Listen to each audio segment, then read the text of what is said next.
Alright, I think we're ready to go. I think so, at least. We're gonna find out. I don't actually know if anyone's gonna show up today, but then again, I didn't think anyone was gonna show up yesterday either. And, like, I got 2 new people in the chat, so that was great. I don't know, we'll see what happens today. Easter or not, we're doing this. So, hello, Shadowcat back, and we're continuing where we left off yesterday. Not yesterday, last week. With our Wheel of Time conversion module. So let me just go ahead and pick everything back up. I see Tux is in the chat. Hello, Tux. Good to see you. I think you're the only one here, but you know what? I will do a show for a party of 1. I will do a show for a party of 1. Not much of a show. We're doing spreadsheets. And Tux says, like all 2 of us. Gotta keep in mind, one of those is me. Because it's the only way I know how to get my my chat. I have to have the stream open myself, so I can get my chat from that. So, there's 2 people in here. One of them is me, one of them is you.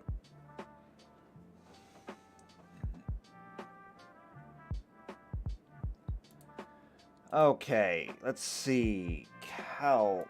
I need this to come down right about here.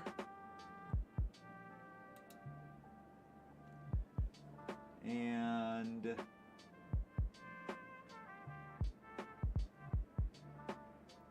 we're going to go ahead and bring that in. There we go. I was supposed to go through and do all kinds of formatting and make this pretty, and I never did. Just never got around to it. So, it still looks the same way as it always did. We're also going to need a browser.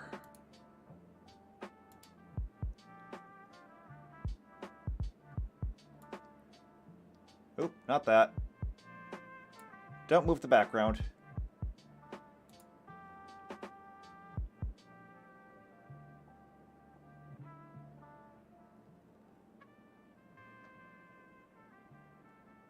Well, let's just show it. Now can I move it? Yeah, now I can move it. Okay, excellent. There we go. Perfect. I think. Perfect-ish. Slightly less than perfect. Whatever, it works. How is your day going? It's Easter. I have been, like, up since 5:30 a.m. Just, ugh. It's been a day. Looking forward to this, though. So I tried to make a list last time of things that we need to get done. The list that I have right now is we need to go through and take care of races. Primarily, that's going to be 2 things. We need to make some Ogier, and we need to make Aiel, which are not going to be a separate race. It's just going to be like a separate specification. There's a word for it, and I don't know what it is off the top of my head. It's like an alternate race, like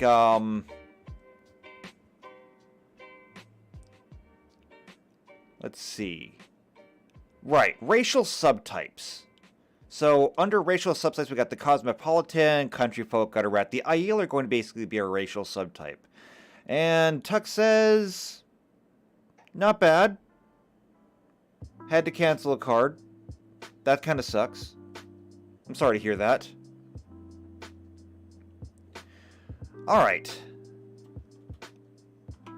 So what we're gonna do here is we may as well go ahead and get started on the Ogier. I'm gonna take all of this and just kind of shove it over here. Because I don't know what else to do with it right now. I'm just going to box it all in, make sure it's separated. I don't know how to clean that up right now. This, I'm going to just kind of move this over here. We'll box this in. There, that's done. And then everything up here, we'll keep that separate as well. So, that just leaves us our list here of things that we're going to take care of. Traveling. We already kind of looked at that before, but we need to work something else out. Bonding is something that's going to be very important, because bonding is kind of weird, and it does things, and those things will have to be spelled out ahead of time. We'll also have to work on crafting rules, because the Wheel of Time has very specific crafting that it does. And it'll probably need very specific crafting rules, especially since we don't have regular magic, which means that we cannot necessarily use the regular magic rules for crafting. Anyway, one thing at a time. Let's go ahead and get started on our Ogier. So, Ogier race.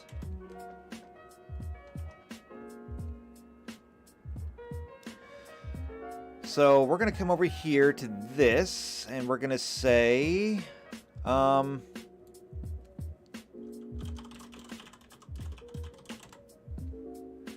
Ogier. There we go.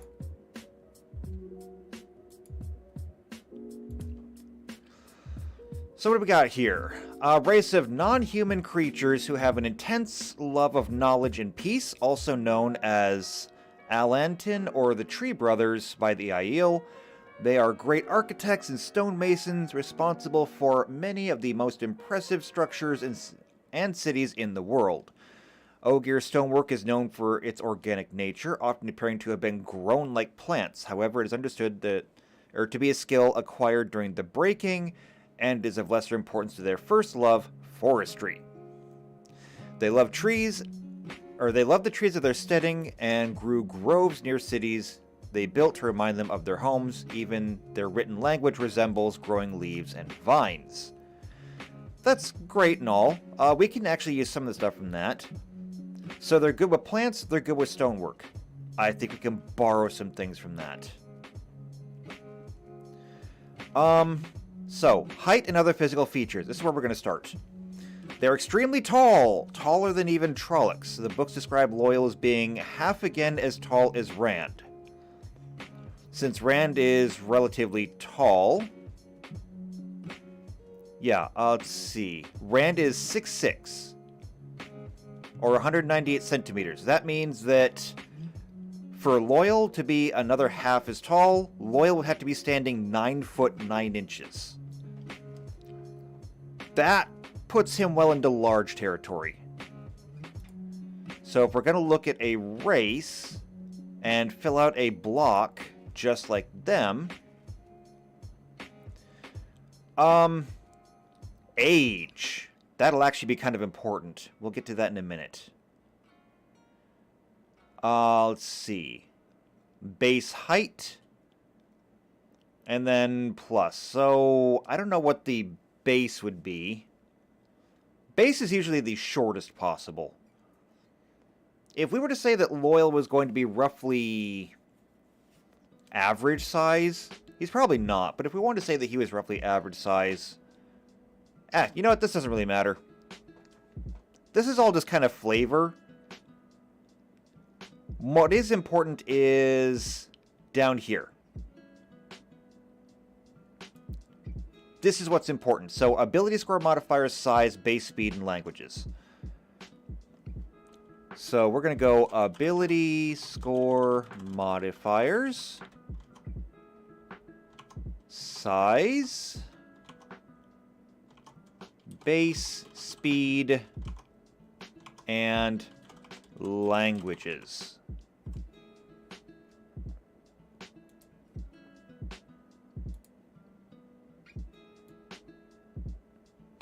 And I'm just going to go ahead and paste that all over the place. I don't have my formatting, but it doesn't matter. Alright, so size is obviously going to be large. Obviously. Base speed. That is actually going to be kind of interesting because in the books, Loyal doesn't particularly like to ride. Half of that is because, well, it's hard to find a horse big enough for him to sit on. He's also pretty quick on his feet.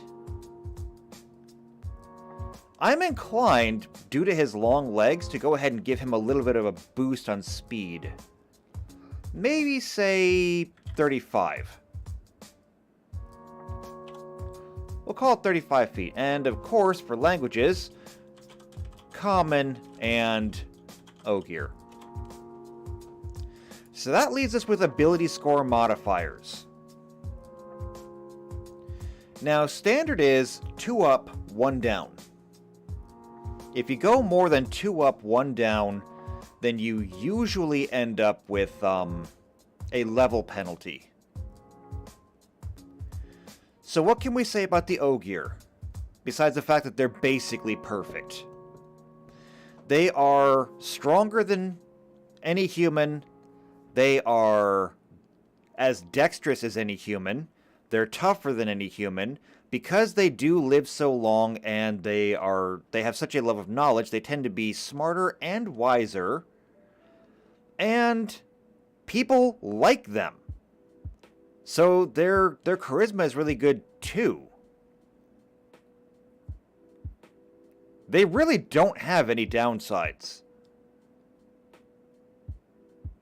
That makes that kind of difficult. Although, we could just go ahead and borrow from humans. If they're not necessarily bad at anything, neither are humans. So we could just, instead of giving them 2 up, 1 down, just give them 1 up. I think that would work. Yeah, we can do that. We'll just do a 1 up. So plus 2 to any. There we go.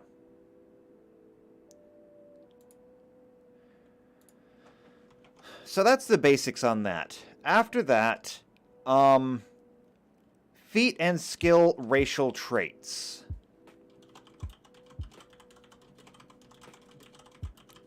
If any. So humans, of course, get a bonus feat and skilled. However, importantly, they are attuned with both trees and stone. So if we go to dwarves, dwarves have racial traits here like stone cunning. So dwarves gain a +2 bonus on perception checks to notice unusual stonework such as traps or hidden doors and stone walls. They receive a check to notice such features whenever they pass within 10 feet of one, whether or not they're actively looking. I'm pretty good with that. So we'll go ahead and we'll give them stone cunning.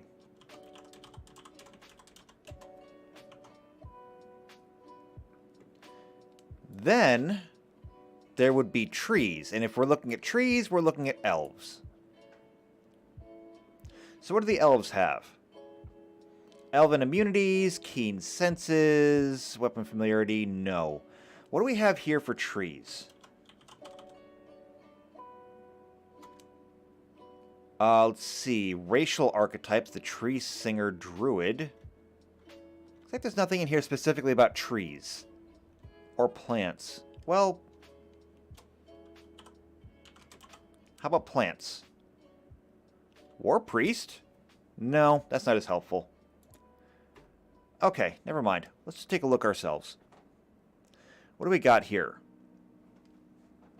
Let's see. Ageless patience? No.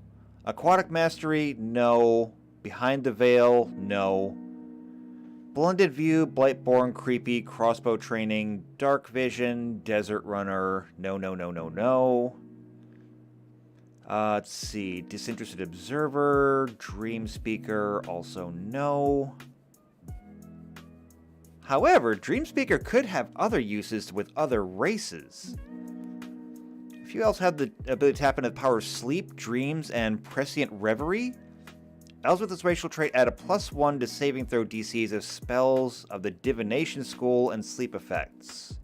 Never mind, not important for us. Since we don't have normal magic, not really important. Let's see. Fey magic, Fey sighted, Fey thoughts. Those are all magical abilities. Keeper of secrets, moon kissed. I wonder if maybe we're looking in the wrong place for this. Silent hunter, slender, spirit of the waters. Wait, woodcraft. Hold on.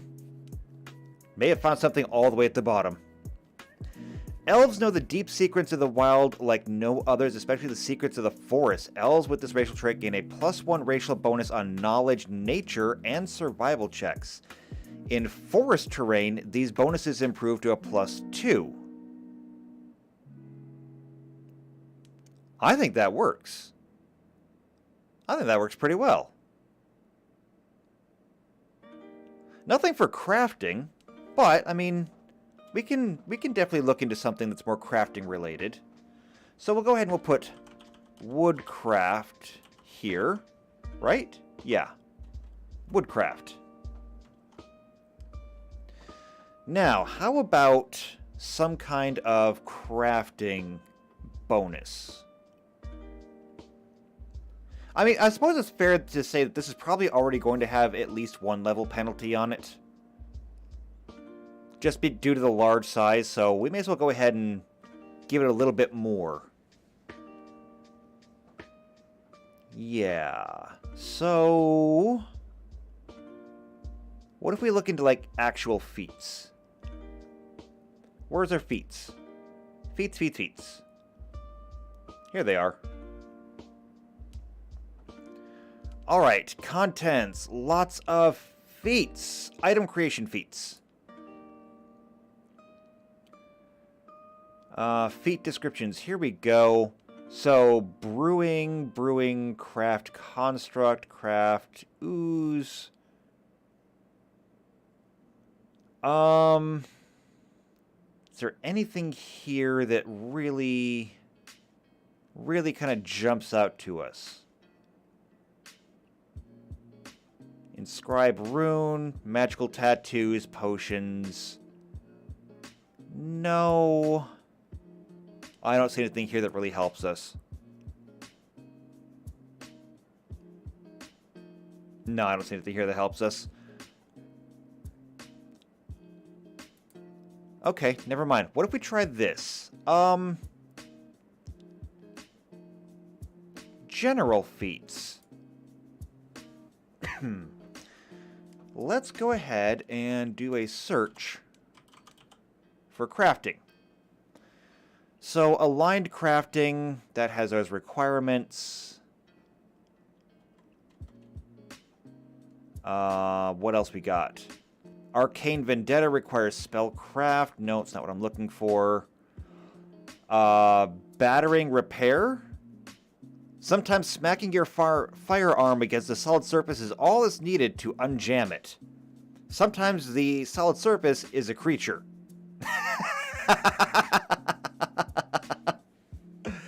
Oh, my gun's jammed. Come here, goblin.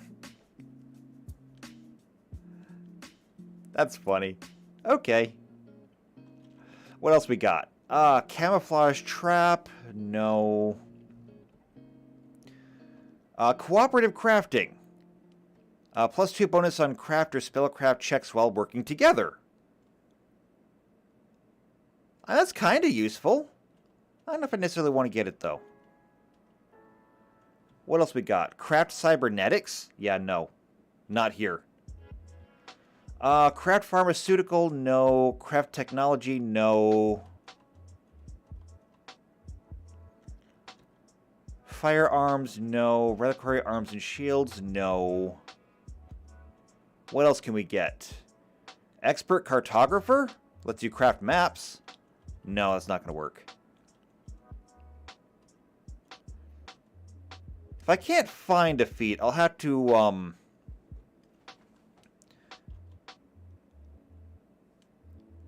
I'll have to go ahead and, like, make something up of my own. Hide worker? Oh, like hide, as in animal hide. Gotcha. For a second, I thought it meant actually hiding a worker somewhere. Wait, Master Craftsman? You can craft magic items without being a spellcaster. That's not going to work. I like the idea of it, but that doesn't work. What else do we got? Let's see. Natural Poison Harvester, no. Prodigy? Gain a +2 bonus on 2 craft, perform, or profession skills. Tempting. Very tempting. Hey, JP's in the house. Good to have you here. We're building an Ogier. I'm glad you made it, because I figured you kind of want to be here for that.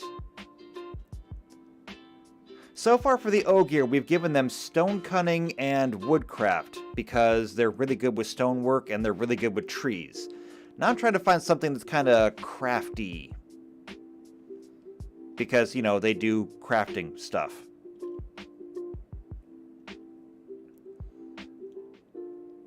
I'm just not really finding anything that I particularly like. So I may have to just make something of my own. Oh, and Blizzard's in the house. Hello, Blizz.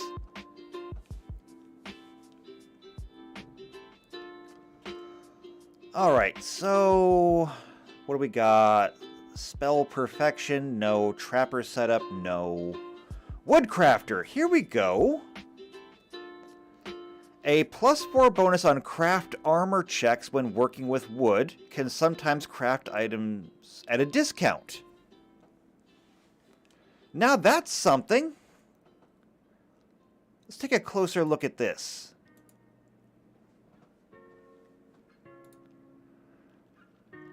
So a +4 bonus on craft armor checks to create wooden armor and shields from wood or special materials containing wood, such as dark wood.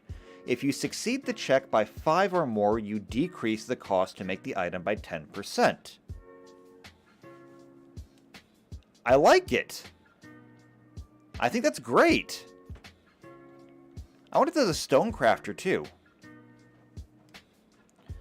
So wood crafter.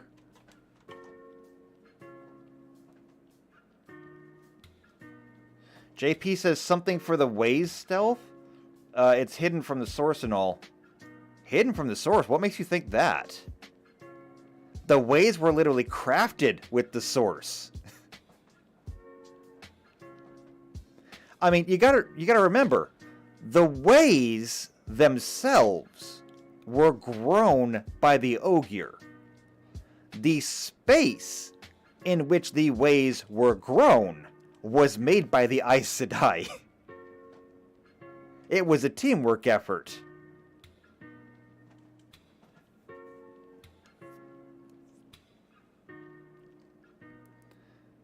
I mean, the Ogier weren't 100% responsible for the Waygates. The Waygates themselves are a blending of the One Power and Ogier craftsmanship.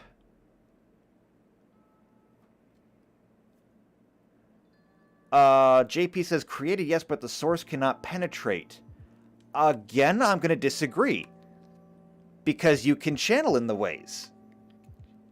If the source couldn't get in there, nobody could channel in there.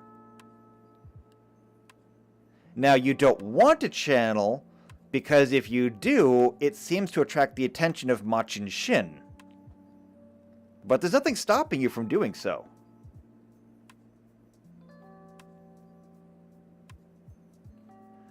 Why the males hid there from the Aes Sedai?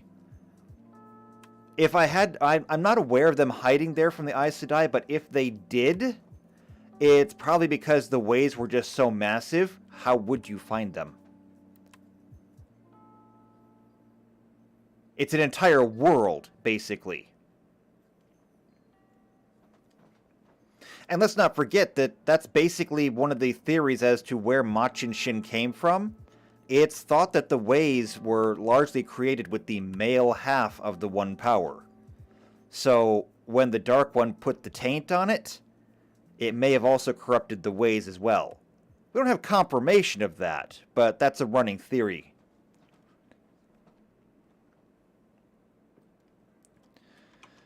Alright, so we've got woodcrafter. Is there a stonecrafter?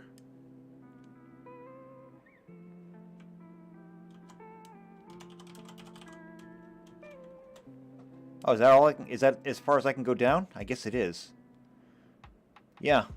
Woodcrafter, W, all the way down at the bottom. I guess there is no stonecrafter.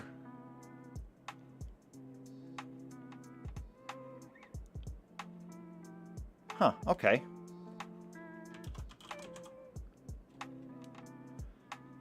Stone cunning improved. Stone sense. Stone face. Stone read. Stone read. +3 bonus on perception checks while underground or in mountainous environments. If you have 10 ranks in dungeoneering, it increases to a +6. That's not bad.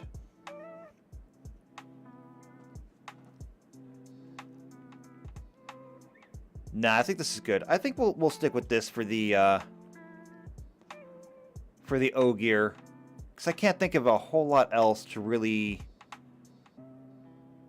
give them, with the exception of maybe we make something unique. We already have woodcrafter. We could use this to make our own stonecrafter, which wouldn't be hard. It's just same thing, swap out wood for stone.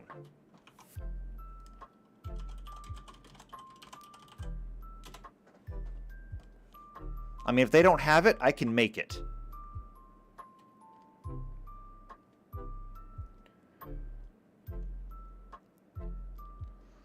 And over here next to size, I'm going to go ahead and put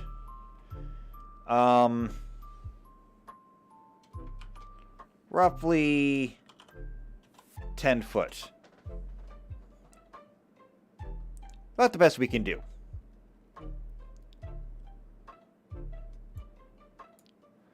So we'll go ahead, center that. Is there anything else that we really need for this? Physical descriptions, all that. It's on the wiki. We don't need it. Standard racial traits. Feat and skill racial traits.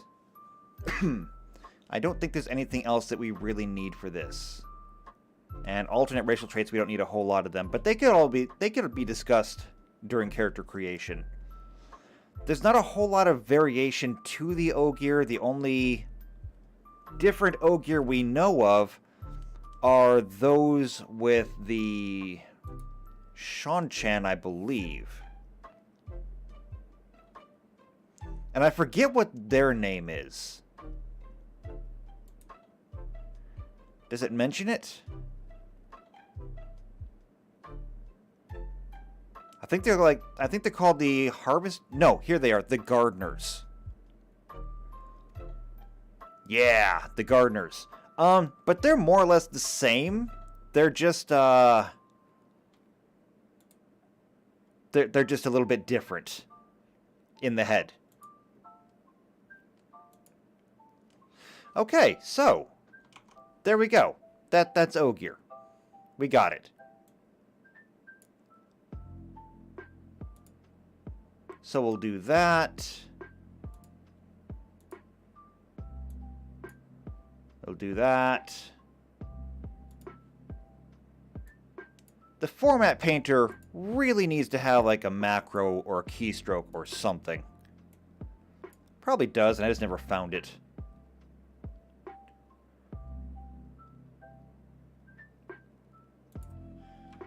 Copy you, put you over there.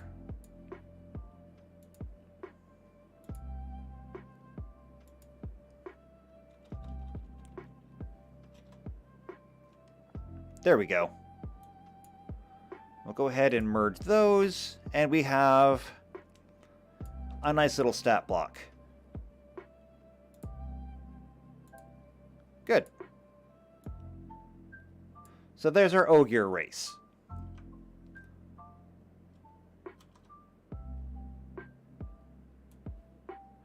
we're just going to stick it right down here.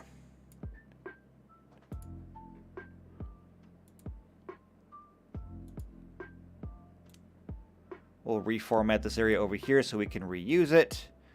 And we'll get right back into it. Alright, so that's the Ogier. Now we need to do some Aiel.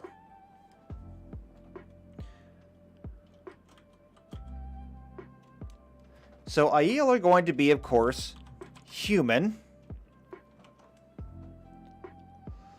And if we want to look into the Aiel...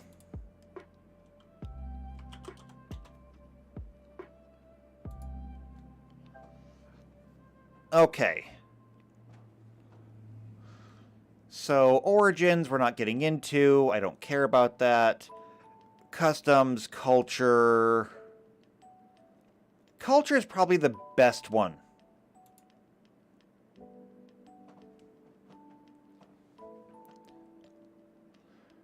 Let's see. So, organized on several specific levels. There are clans, we know that. I don't really care about the clans and septs. Warrior societies, Ruidian, don't care. Wise ones, clan chiefs. None of this is terribly important for us. Prophecies, no. Parallels, also not terribly important. Okay. Nothing there is really going to be terribly helpful here. So we're going to have to work on... We have to work on what we know. So, they live in a desert. We know that much. So, they have to be some kind of desert folk. Is there anything under here that is going to help us with the ability to survive in a desert? And there's a lot of them here, so let's just do a quick search. Nope. Search for desert comes up with nothing.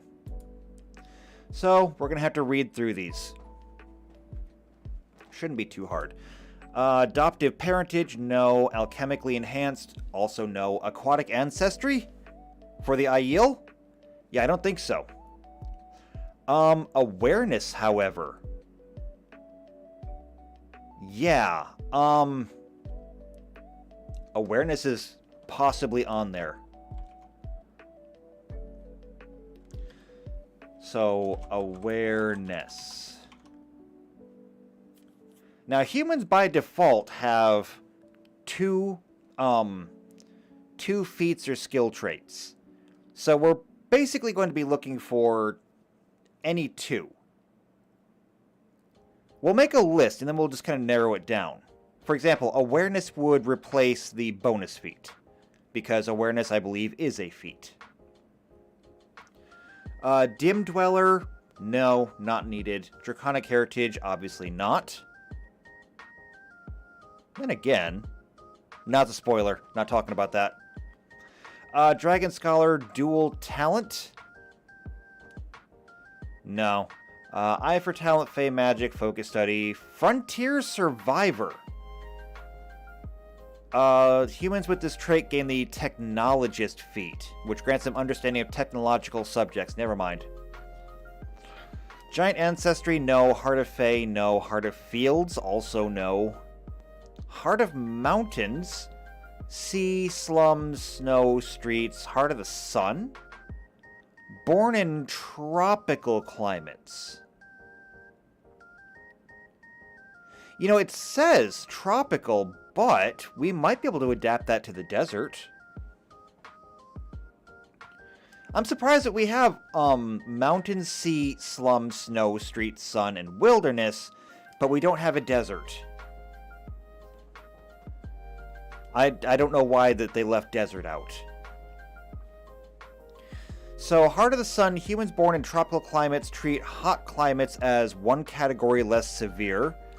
They also gain a +2 bonus on fortitude saves against the effects of hot weather, as well as against poison and distraction ability of swarms and vermin. Okay, we're gonna do this, but we're going to kind of alter it a little bit.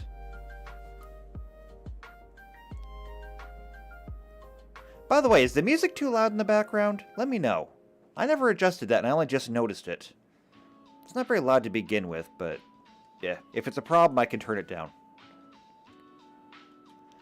So we're going to say Heart of Sand. And then we're going to make a list of things here. So, they treat hot climates as one category less. Hot climate -1 category. After that, +2 racial bonus on fortitude saving throws against the effects of a hot climate. So, +2 fort versus hot climate.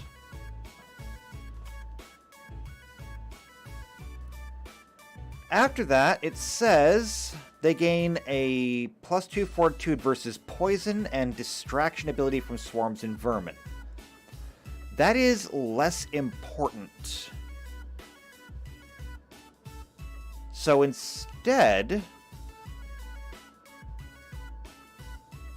I think we can keep the poison. Because in the books, there were a few times when they came across things that were just outwardly poisonous. You know, creatures in the desert, plants in the desert.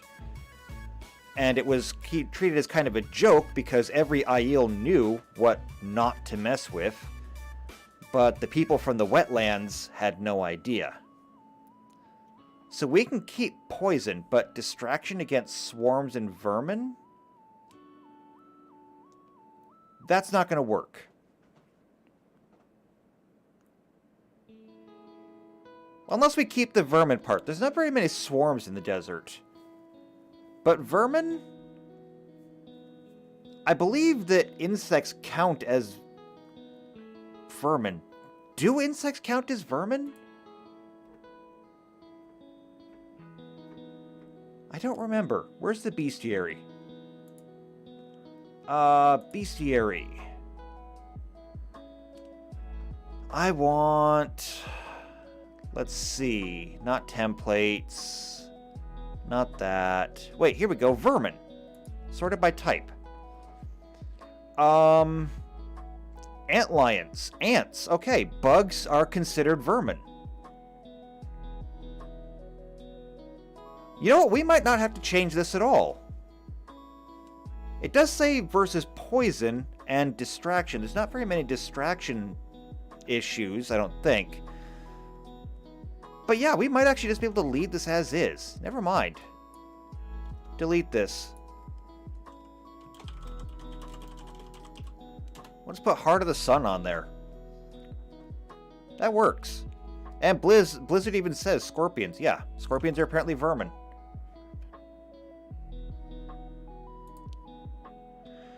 Okay. Heroic? Well, they are absolutely heroic. But we don't need that. Imposter, industrious, innovative, institutional memory, mixed heritage. Not really important, because there's not going to be a whole lot of races to mix with.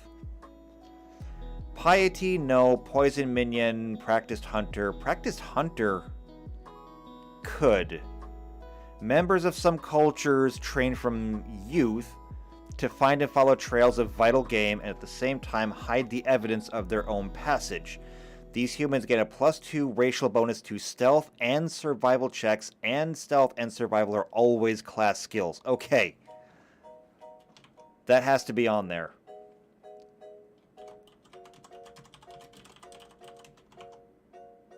Okay, practiced hunter is on there. Alright, rationalized reptilian history, no. Self-made fate, no. Shadow hunter. Characters with this trait deal 50% weapon damage to incorporeal creatures? No, not important. Silver-tongued.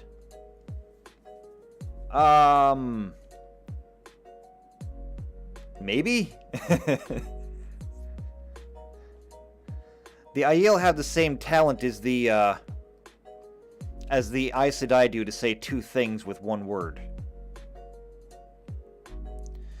Social ties is a bonus to bonus to diplomacy and leadership. Tribalistic. Many human societies naturally form into cliques or tribes. These humans work exceptionally well with those they view as fellow tribe members. Such humans gain a +2 racial bonus to attack rolls and skill checks to use the aid another action to aid humans of the same ethnicity. Humans with this racial trait must hail from the same ethnicity that has its own language other than common. That can be done. And they only start with that language. If they have a high intelligence score, they can select their own bonus language.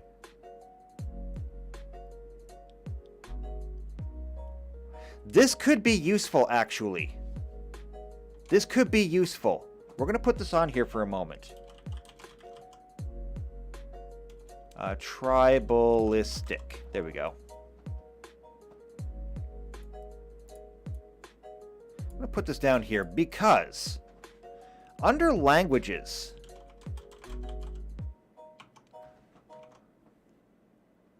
I don't remember if the Aiel have their own language, or their own spoken language at least. Now, the Maidens of the Spear do have Maiden Hand Talk.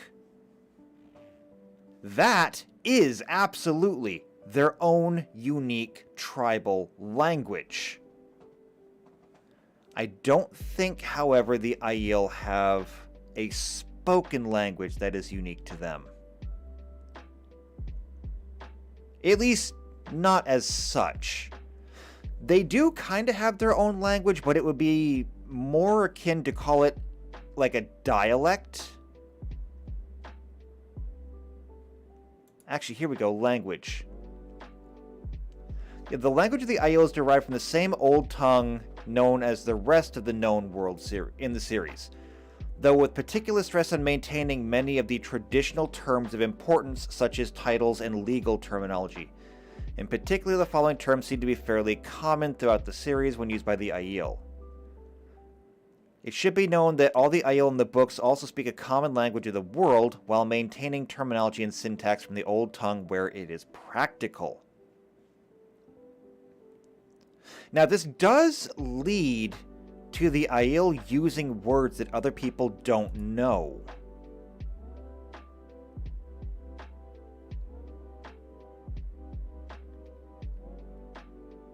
So, like, there's some terms in here that people really do not know.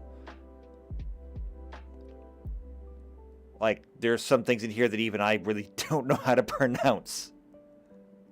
That one is Gaishain, Siswayamon, I don't even remember what a lot of these words are, actually. I'm going to go ahead and... Okay, here's what I think I'm going to do. Here's what I think I'm going to do. I'm going to say that Aiel is going to be a language. Common alphabet. And Maiden Hand Talk. Now, I put common alphabet in there because when it comes to languages, there are some rarely used rules in the game. And I don't know if they're necessarily in here. Basics and ability scores? Let's see. Character options, backgrounds, contacts, relationships, retiring. No, no, no, no, no. That's not going to work for me. Alignment and description.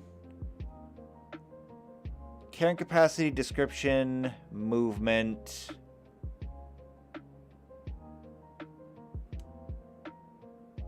Okay, how about this?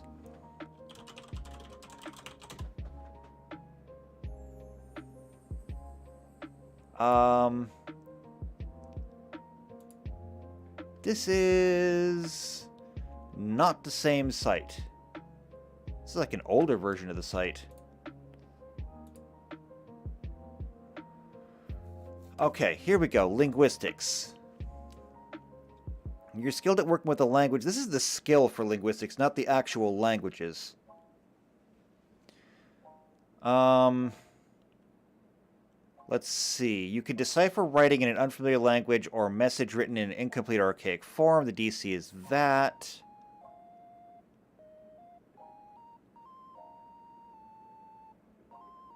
So here it has things that are listed.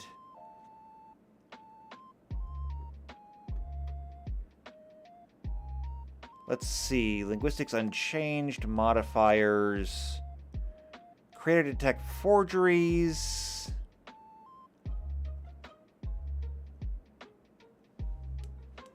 Hold on.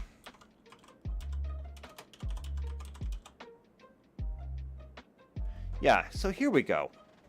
This is the only one that's mentioned. Druidic. Druidic is a secret language known only by druids. It's a free language for druid. Doesn't take up a language slot. Druids are forbidden to teach the language to non-druids, and it has its own alphabet. Alright, so this is the only thing that mentions an alphabet on here, but, like, I believe, if I remember right, Dwarven, Goblin, and Giant, I think, all use the same alphabet.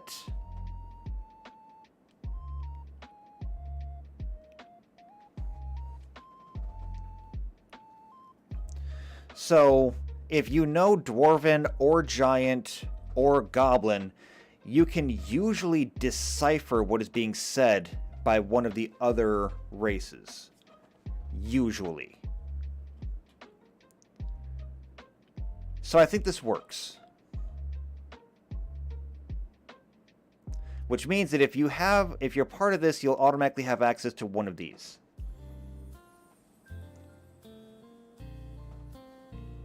Okay, and JP says, male channelers who sought shelter from the influence of the taint placed upon sighting took refuge in Ogier. Steadings. Yes!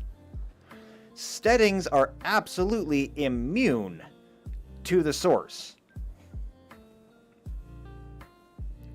Any channeler that walks into a steading can no longer channel, which has been used tactically in the books, but it's also usually a sign for somebody who can channel if they have wandered into an unmarked steading without even realizing it, because they'll just suddenly be cut off from the source. It's just gone, which is usually very disconcerting for channelers. However, it's interesting that you brought that up, because that's something else that we should also work on. Steadings. Let's see, where's the format painter?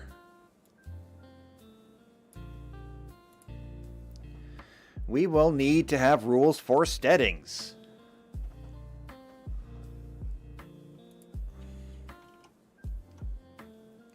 Okay, so we got tribalistic. Is there anything else we need? Unstoppable, magic, no. Wayfarer. Let's see. Trade networks. Also no, don't really need that. However, if we're doing Aiel,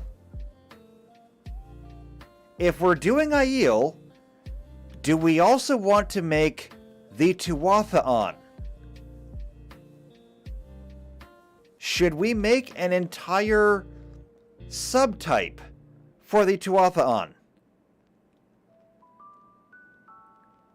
Would anybody even want to play one of the Tuatha? I don't know. That would be an interesting challenge.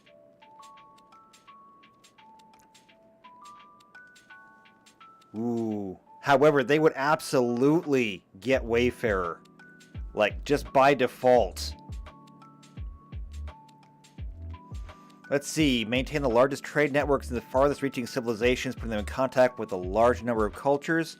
Humans, with this racial trait, gain a +2 bonus in survival to avoid becoming lost. Knowledge geography, knowledge local. Whenever they get a rank in linguistics, they learn 2 languages instead of 1. And JP asks, don't the Aiel get poison blade proficiency? I don't think so. Since when do the Aiel use poison at all? I feel like an Aiel using poison would be just like the most dishonorable thing ever. I don't remember them ever using poison. I'll check here.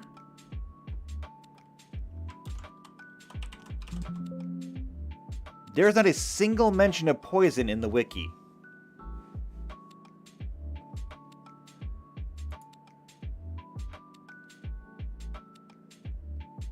You must be remembering something that I'm not. I don't know.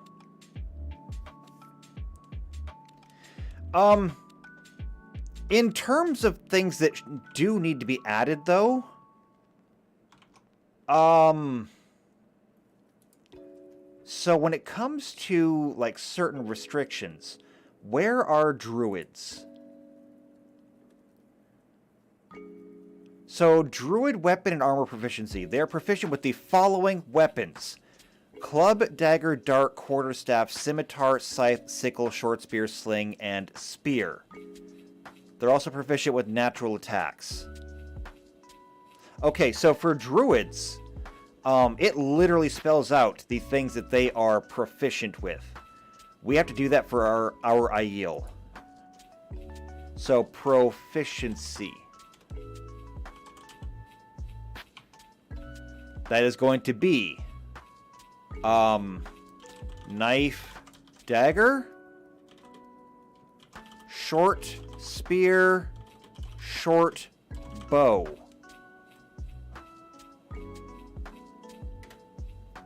And that's about it.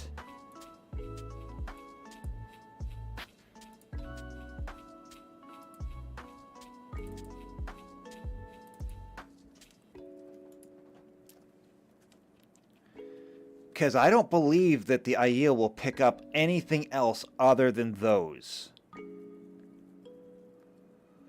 Let's see. Languages, parallels,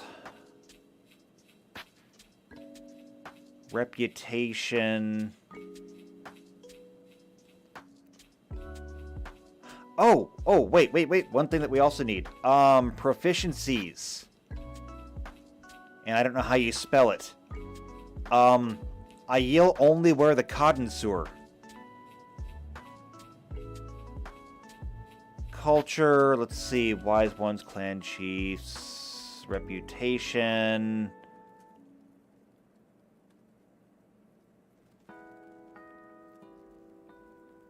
Let's see, physically they're recognized through their unusual height as well as their distinctive clothing. Hold on. Veil. Veiled for battle. Black veiled. I don't see the actual word for it anywhere.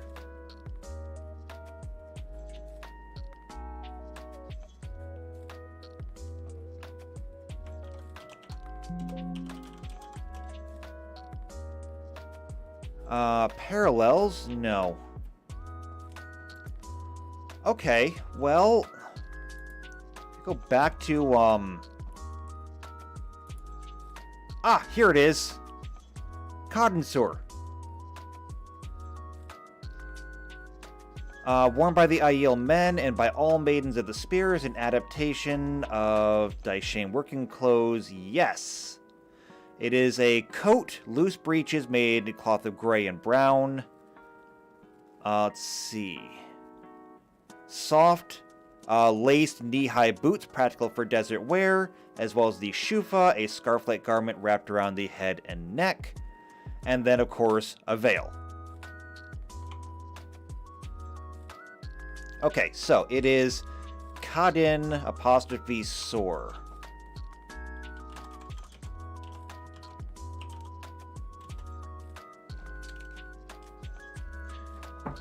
since that's like the only armor that an Aiel would wear.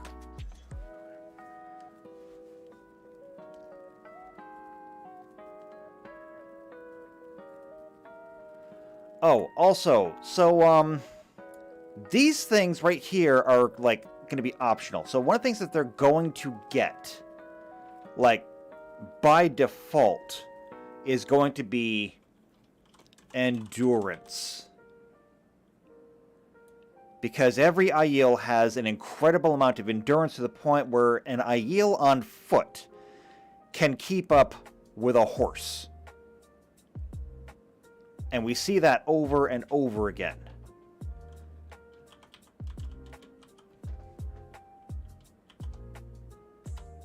And then you can go ahead and pick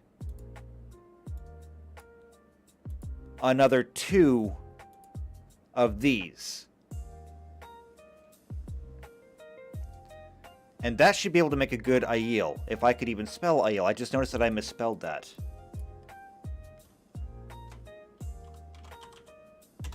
There we go.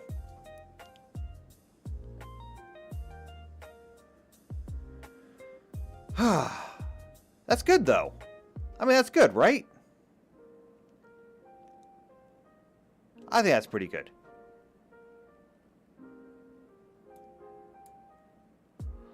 So we're going to go ahead and we're just going to go ahead and copy that. There we go.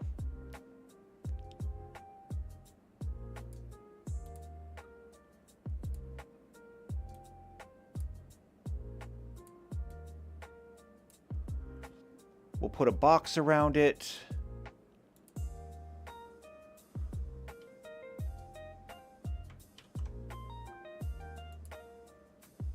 I'll put it over there. All right, that's pretty good.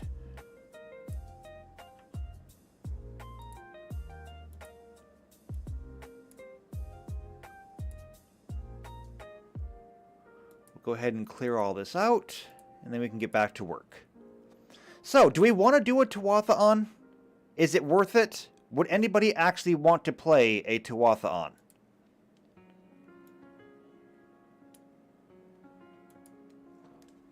Because we can do it. I don't know if it's worth it to anybody to bother doing it. I'm gonna grab a drink while you discuss this as a committee.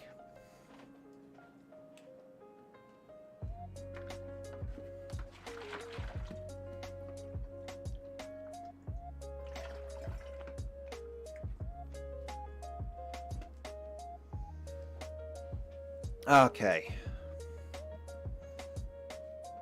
JP says pass on the Tuatha-on.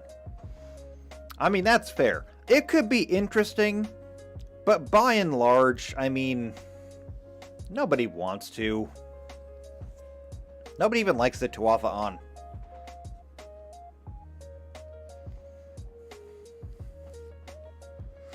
Ah, Blizz says, not sure who they are. Okay. So, the Tuatha-on are the wandering people. They're the traveling folk. The Tuatha-on are a band of suicidally pacifist people in the Wheel of Time who travel from place to place looking for the song. Now, in doing so, there's like no way they're ever going to find the song. Nobody knows what the song is. Nobody knows what it sounds like. The point is, however, that they are absolutely pacifistic people. They go wherever they want. They're usually welcomed wherever they go. They're one of the few people that are allowed to travel into the threefold land where the Aiel are without getting harassed at all. In fact, they're kind of welcomed there. But they travel to cities, they travel through the waste, they travel to steadings, they will travel anywhere they want to go. They travel in wagons that are colored literally, or painted every single color of the rainbow. Their clothing is similarly woven from fabrics of every single color of the rainbow. They enjoy singing, talking, cooking, and they usually make their way as tinkers by fixing pots and tools and anything else to just kind of pay their way. So if we were going to make a Tuatha race, they would get bonuses to diplomacy, they would get bonuses to crafting, to cooking, things like that. However, they are utterly pacifistic, to the point where they would actually stand and let themselves be killed, because they believe that the act of, the very act of aggression, the very act of being aggressive, of forming the hostile thought, is actually damaging to the spirit.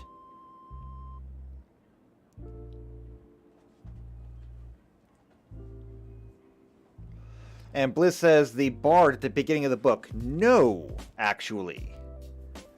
The bard at the beginning of the book would be Tom, and he is a glee man. He is not a tinker. The tinkers, the Tuatha actually make him look subdued by comparison. But we already have bards. I mean, we already have all the classes that are disabled. We disabled clerics and all this stuff. The bard is still in there, so if you wanted to be a gleeman, you can. You're just not going to get magic with it. Yeah, Bliss says pass too. Alright, nobody wants to be a Tuatha. The Tuatha suck. I knew that. I had a feeling nobody would want that, but I had to put it out there anyway. Let's see, Tuatha. Did I spell it right? No, I did not. But I mean, there's an example of one. I mean, just look at that dress.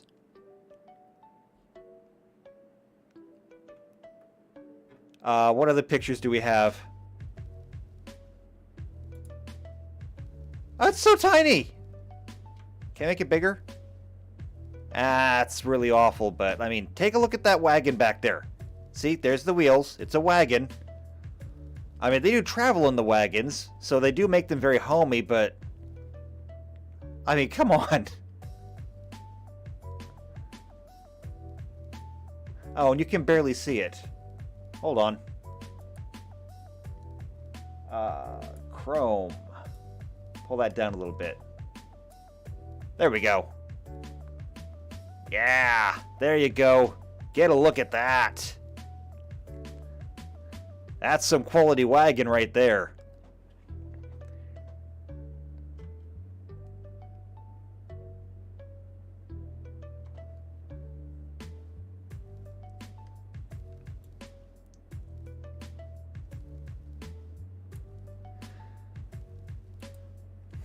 Okay, so no Tuatha.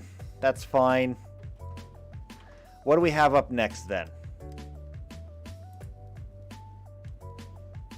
So if we're not doing that, then we pretty much have races done, I think.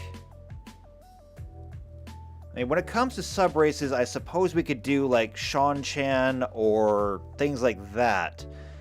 But that might be a bit too ambitious. I don't think we really need Shan-Chan right now. I'm thinking just like keep it to the Westlands. By the same note, I'm also not going to do Shara. JP says Thief Catcher. Thief Catcher would be a profession or a class. And I really think that it would be more of a profession than a class even. Because if you wanted to go Thief Catcher, you could be a fighter Thief Catcher, you could be a rogue Thief Catcher. You have some options there. For that matter, if you want to be a barbarian and a Thief Catcher, you could do that too. Or an Inquisitor. Thief Catcher would definitely be more of a profession. And here's just something that you can take with you for the future. The difference between class and profession. Class is what you know. Profession is what you get paid for.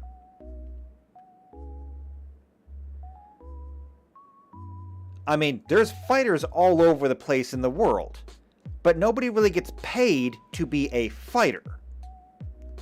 Now, if you were fighting in like a pit, you were a pit fighter, that would be a profession.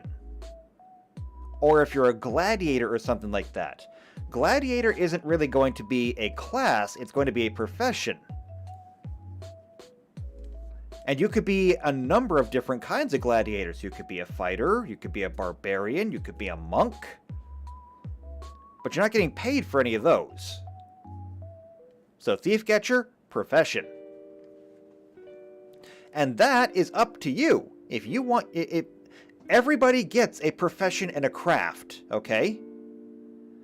Like it's not even really a class skill. Everybody gets profession and craft. Well, I mean, it is a class skill, technically. Let's see. Skill. Down here. So, anywhere it says C is a class skill. Craft, all the way across. And if we come down here, profession. Almost all the way across. The only one who does not have a profession skill is barbarian. And that's because they're barbarians. They don't really have a job usually. But I mean, you could gain a profession if you wanted to. So the idea is this. If you get paid for it, it's a profession. If you're not getting paid for it, it's your class. The other thing, and this is something I do insist that like all of my players put down, because most players and even most game masters will ignore this. Profession and crafting. Your profession is what you do for a living. Your crafting is what you do in your free time. You may not get paid for what you're crafting unless your crafting is like directly tied to your profession in some way. Like you could have crafting food, or like crafting soup, or crafting baking or baking or something like that.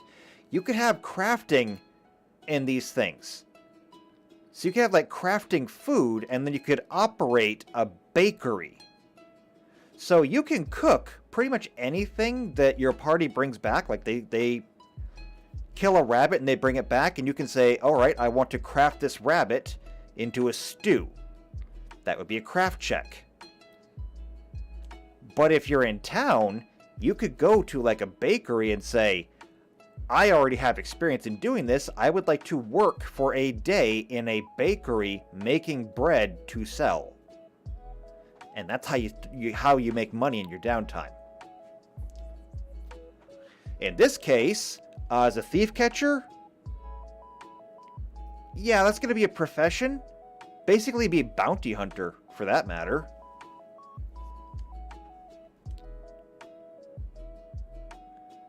Which is probably in here. Let's see. The most common profession skills are architect, baker, barrister, brewer, butcher, clerk, cook, courtesan, driver, engineer, farmer, fisherman, gambler, gardener, herbalist, innkeeper, librarian, merchant, midwife, miller, miner, porter, sailor, scribe, shepherd, stable master, soldier, tanner, trapper, and woodcutter. But you know what? I would say bounty hunter, or in this case, thief catcher, could be in there too.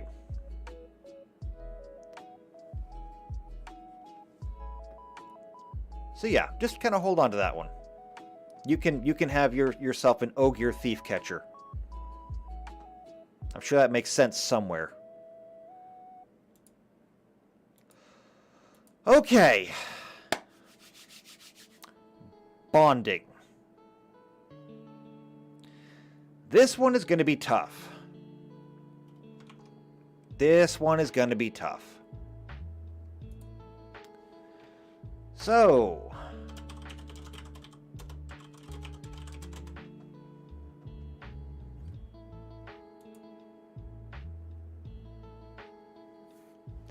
Tuck says, I played Profession as like a banker. You don't really produce anything. Crafting actually produces a physical object somehow. It's one of the aspects I hate about D&D. I mean, that's not a bad way to look at it, honestly. That's not a bad way to do it. A profession could be like a banker, but then again, similarly, you know, there's also professions like woodcutter, like we just saw. A woodcutter is going to produce firewood. Let's take a look at the list again. An architect is going to produce plans for a building. A baker is going to produce bread. I don't actually know what a barrister does. Do they work at a bar? That would make sense, actually. I'm going to assume that a barrister works at a bar. So, barrister, yeah, doesn't really produce anything. A brewer will produce alcohol. And grow more faxes in the chat. Hello. Good to have you here. I'm hoping that you can help me grow things, too. A butcher produces edible meat out of a carcass. A cook will produce edible meals out of ingredients. Courtesan, driver, engineer, you're right. Similar to banker, they don't produce anything usually. The engineer might. Farmer produces agriculture, you know, vegetables, things like that, or possibly, you know, animal products, milk, eggs, things like that. Fishermen produce fish. Barrister is a lawyer. Huh. Well, I completely missed the mark on that one. Interesting. I'll have to remember that one. Oh, wait a minute. Is that where the idea of the bar comes from? That would make sense. Is that where the bar comes from? The idea of a barrister? Seems so obvious now. Let's see. A gambler is a profession, technically. Kinda. Gardeners don't produce anything, but they do make things look nice. Herbalists will make medicine. Yeah, I mean, some of these do produce things, some of these don't produce things. The point is that all of them you get paid for. Whereas crafting, sometimes you can get paid for crafting. Sometimes. Like when we come up here and we look at crafting, crafting allows you to make something, which it literally says right there, and allows you to practice a trade. Sometimes you can get paid for it, sometimes you don't. You practice a trade to make a decent living, which does allow you to do kind of the same thing.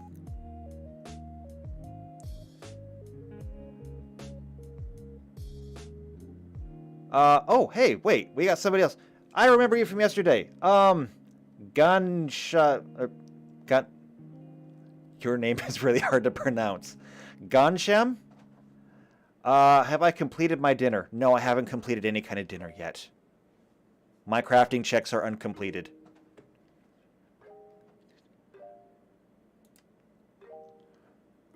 I actually have kind of a hard cutoff in like an hour and 15 minutes. It's like the absolute latest I can stay because I have to go do more cooking. Okay, which means I should probably get back into this. Bonding. Since this is a really, really super important part of the Wheel of Time, we've got to have rules for it, just in case. So, bonding is a weave that creates an enduring psychic link between two individuals. There are several variants. The most common, of course, is the Aes Sedai Warder Bond. While it is the most common, it is not the only one. So, let's go ahead and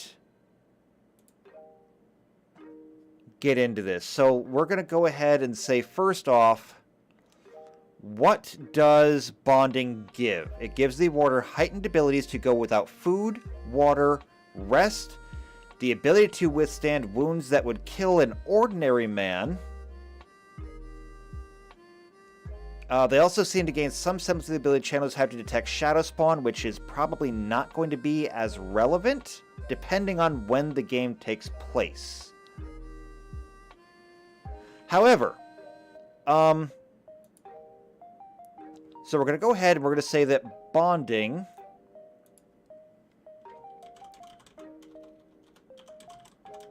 is going to be just basically free, because it's a utility ability, it's a single target, the range is 0. There's really no cost that's going to be associated with this. Like, if we look at this, the shape is a single point. So that's like 1 point. Utility makes it 2. Range is 1, so that makes it 3. And utility is 0, so it costs like 3 points. So, 3 points. Now, what does bonding give? Well, the heightened ability to go without food, water, and rest.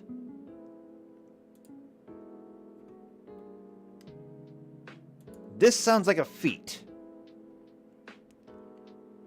And it sounds to me like, somewhere down here, sounds to me like endurance. Let's see, a +4 in the following checks and saves. Swim checks made to resist non-lethal damage from exhaustion. Constitution checks made to continue running. Made to avoid non-lethal damage from a forced march. Made to hold your breath. Made to avoid non-lethal damage from starvation or thirst. Made to avoid non-lethal damage from hot or cold environments. And made to resist damage from suffocation. I think that bonding sounds a whole lot like endurance. And Unknown Op says, I think you sound like a nice guy. I'm glad you think so. I think I sound like a nice guy too.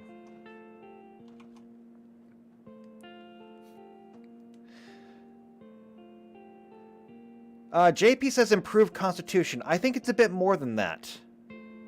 But don't worry, I have something for that. So I think that bonding is going to basically be free endurance. But there's one thing that's missing here. So, the ability to withstand wounds that would kill ordinary men. As it turns out, we have a feat for that too. And it's up here. Somewhere. There it is. Die Hard. Not the Christmas movie. Which does actually require endurance, so you'll get both of these at once, I think. You are especially hard to kill. Not only do your wounds automatically stabilize when grievously injured, but you can remain conscious and continue to act even at death's door.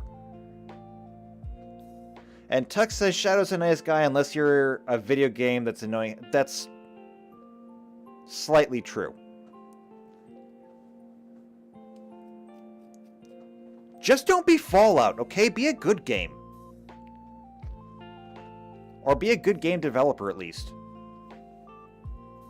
Okay, so the benefits of Die Hard. When your hit point total is below 0, but you are not dead, you automatically stabilize. You do not need to make constitution checks every round to avoid losing additional hit points. You may choose to act as if you were disabled rather than dying.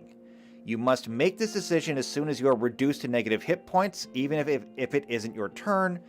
If you do not choose to act as if you were disabled, you do immediately fall unconscious. When using this feat, you are staggered.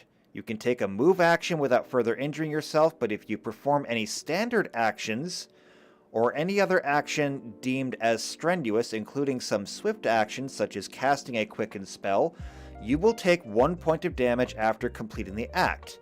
If your negative hit points equal are equal to or greater than your constitution, you immediately die. So just to kind of translate that, the way Pathfinder operates, 0 HP does not kill you. When you hit 0 HP, you are still technically conscious, but you're staggered. As soon as you hit -1, however, you are then dying, which means that you hit the ground and you're bleeding out. But you're not dead yet. In Pathfinder, you will continue to bleed out 1 point every round until you reach a negative number equal to your constitution. At that point, you're dead. That means that somebody with a constitution of 10 might have very little time. Somebody with a constitution of 18 has more time. With Die Hard, they can continue to take actions even though they're actively dying. Which seems to be very Warder-esque. So Warders will automatically get Die Hard. Well, I shouldn't say Warders specifically, but Bonding seems to give that to them.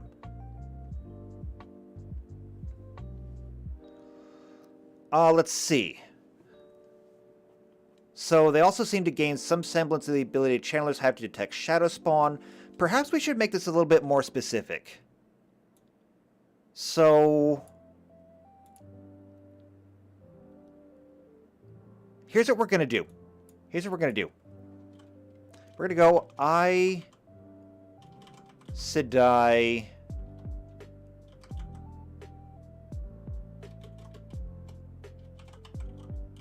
Warder. We'll make this very specific because this is kind of what we're talking about here.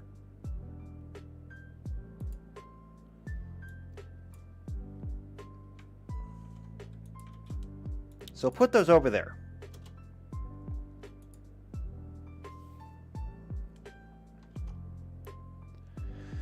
And let's see. It grants them the ability to detect shadow spawns. So basically, a free detect evil. Kinda. Also, I misspelled that. I'm on a roll today.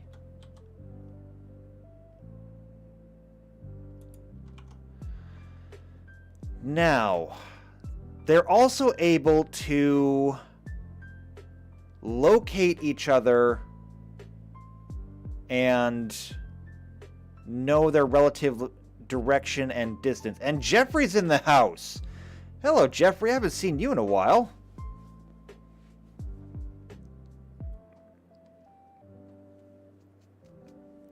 I'm starting to kind of miss you, actually.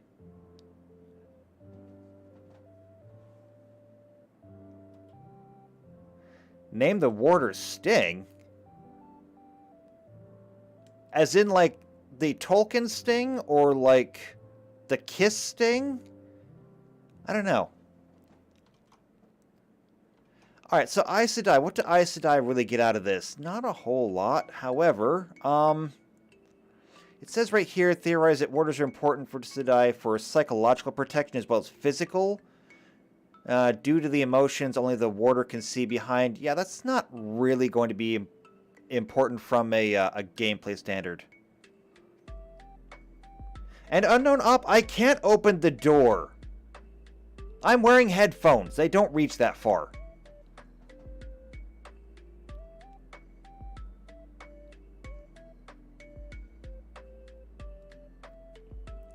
Alright, so is there anything else here that we really need for the warders? Not really, I don't think.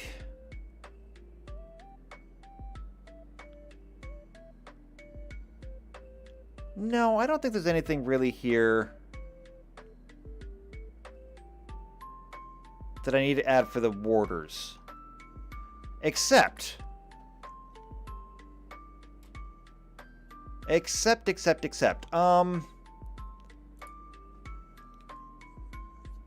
There is actually a spell that I think that I want to, I may want to borrow.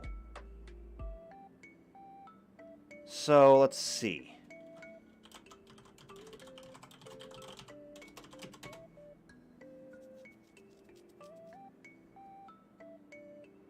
Locate creature. Let's see. The spell functions like locate object, except the spell locates a known creature. You slowly turn and sense when you're facing in the direction of the creature is located, provided it's within range. You also know in the direction if the creature is moving, if any. I think that we can give this spell to the Warder Bond. It won't be cast like a spell, but I mean, it kind of works. So, locate. I'm just going to put locate on there. Locate. There we go. So it would require somebody who can channel to even do that, but whoever they were to bond with, that would work. Now, very importantly, in the books, if the channeler were to die, if an Aes Sedai dies, the warder tends to go insane and basically self-destructs, which could be kind of awful. The question here is, do we want to stay accurate to the books? Because we can do that. If we want to stay accurate to the books, we can do that.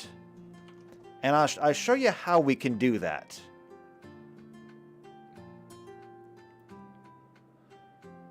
So we're going to go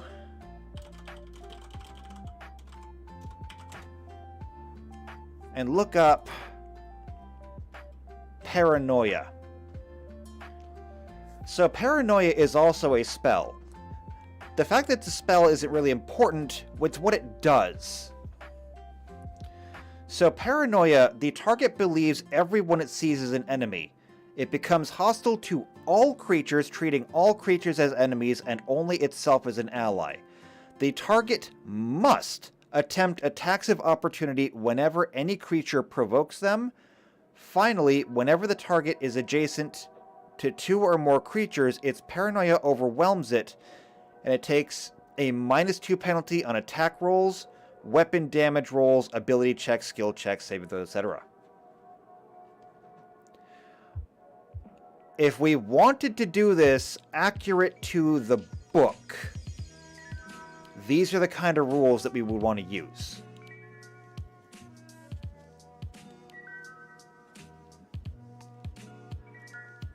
I think it's a kind of, it's kind of a bit much, because this would be a really good reason not to ever bond. Because think about this, you're in the adventuring party, okay? There's 4 people in the party. We have one person who happens to be a channeler, and they have bonded with somebody else. Okay? So the channeler takes an arrow to the heart, not the knee, and they're dead. So what happens now? Well, the warder, air quotes, in this partnership now goes insane and starts killing the rest of the party because they happen to be closer. I feel like that would be a very quick way to make everybody very unhappy.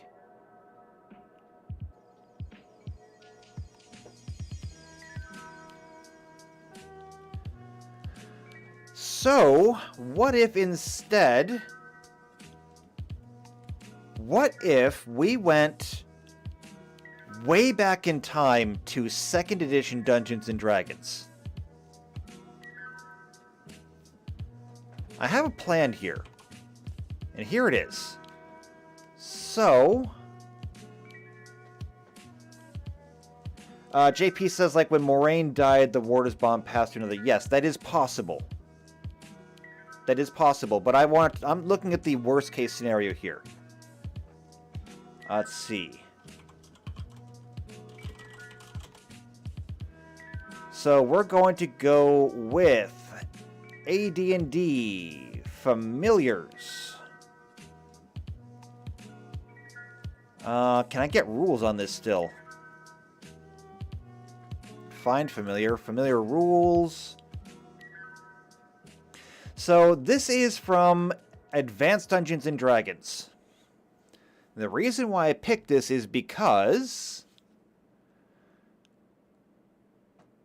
there's a reason why you really didn't want to have familiars back in AD&D. So, a wizard has an empathic link. Let's see. Here we go. If separated from the caster, familiar loses 1 point per day. Yes, I know that. If the familiar dies. So, if your familiar dies in AD&D, the wizard must successfully roll an immediate system shock check or die. Even if he survives this check, the wizard loses 1 point of constitution when the familiar dies. So I don't think that we really need to have a system shock check if your bonded partner dies. I mean, unless you really want to go there. I would not go there. However, losing a couple of points seems like it would be well worth it. I'm thinking that, like, if your warder were to die, perhaps you lose, I don't know, maybe Constitution? But if you're a warder and your Aes Sedai dies, you maybe lose Wisdom or Intelligence. JP says sanity check. Pathfinder doesn't really have sanity checks. That's more of a Call of Cthulhu thing. Let's see. Game mastering. Conditions. So we have confused. I mean, maybe confused? So confused creature is forced to roll a D100, or you could do it with a D4 too. So they can either act normally, do nothing but babble incoherently, deal 1d8 points of damage plus their strength modifier to themselves with an item in hand, or they can attack the nearest creature. For this purpose, a familiar counts as part of the subject's self. So we could do confusion. Let's see. Frightened, helpless, incorporeal, invisible, nauseated, panicked, pinned, prone. Yeah, there's really no insanity in here. Let's see. PFSRD Insanity is a spell. And the affected creature suffers from a continuous confusion effect as per the spell. So, I mean, there you go. If you wanted to go the insanity route, it's basically just confusion.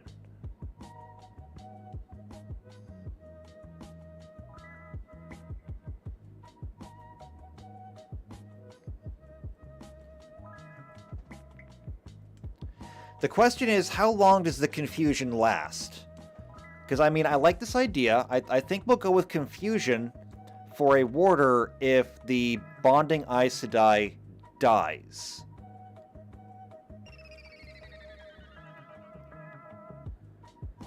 So how long is it going to last? It should involve some kind of dice roll.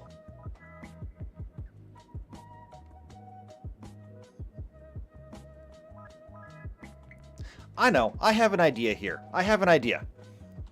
So here's what we're going to do. So, on the Aes Sedai's death, it will be confusion, and it will be it will be a 1d20 minus will rounds. So however strong your will is, you can subtract that from the d20 check, which means that if you roll really low and you have a high will save, maybe you can maintain yourself overall, but if you roll really high and you have a really poor will save, you could be confused for a very long time. Similarly, on the other side, if the warder goes down, perhaps panic? A panic creature will drop anything it holds and flees at top speed from the source of its fear, as well as from any other dangers it encounters along a random path. It can't take any other actions in addition to the creature, or in addition, the creature takes a -2 penalty on all saving throws, skill checks, and ability checks. If cornered, it cowers and does not attack, typically using total defense action in combat. A panic creature can use special abilities, including spells, to flee. Indeed, the creature must use such means if they are the only way to escape. It is the more extreme state other than shaken or frightened. I think this is good. So we're going to go the same thing here. We're going to go with panicked. 1d20 minus will rounds.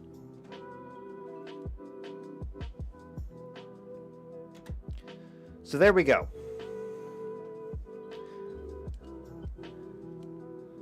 Now that might be a little bit extreme, but I mean, we're not going to be playing like the normal Aes Sedai. These are just going to be regular channelers. I mean, I suppose we could do something for an actual Aes Sedai, but for now, we're just using that as kind of a placeholder. So if you have a warder, if your warder dies, you will be panicked. You'll drop everything and take off. Which again, similar to before, if you roll really high and have a really poor will save, that could end poorly for you. And if you get, you know, if you get pinned or cornered by something and the only way out is like a gateway for traveling, you can end up a very, very long way away from the party. I mean, that could end really badly for you. Okay, so there's a warder bond, but there's other kinds of bonds. The other way around was instead of Aes Sedai warder, it was Ashaman and their wife. What did this do? Discovered how to bond. Seemed to work at a longer distance. Okay. Later it was used by others to add a bit of compulsion. Let's see. No information about whether this version of the bond provides the same benefits as the warder bond. For example, the warder's hardiness or susceptibilities to death of either person, presumably with the harsh training in dangerous conditions. It would have been noted if their wives had gone into an insane rage when they died. It is presumed to be independently discovered. Does not provide the additional benefits or drawbacks. Then there was double bonding. Seemed to enhance the sharing of emotions, sentiments, and even thoughts, becoming a form of telepathy. Alright, so the reverse. We need to do something about this. So if we were going to do the reverse, how would that go? Or does it even really matter? Because these are not warders. These are just men that wanted to bond their wives. The reason why there's not really a whole lot there is because their wives weren't doing much. They weren't warriors, they weren't channelers, they didn't do much more than what any normal person would do. They were cooks, they were farmers, they were seamstresses, they just did stuff. So I don't think there's a whole lot more that we can do with this. As for double bonding, though, the most important thing I think is that form of telepathy. See, every time one of the two touches the power, the other is immediately put into a circle with them, which differs from the normal requirement that a woman start and form the link in normal behavior. Yes. Each channeler can take control of the circle using his or her own willpower, while in a normal circle, control can only be passed willingly, instead of taken.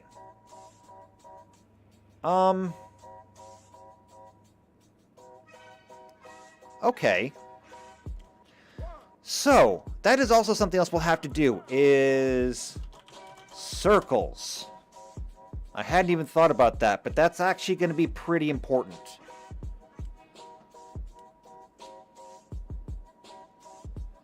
So we've got the Aes Sedai water bond here. I think we're going to need something just called normal bond. And then we'll need something for double bonds. So normal bonding, I do believe we'll just have locate. And maybe a little bit more.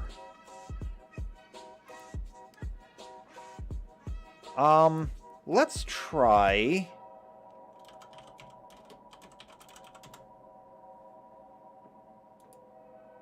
Here we go. Empathy. This is a spell.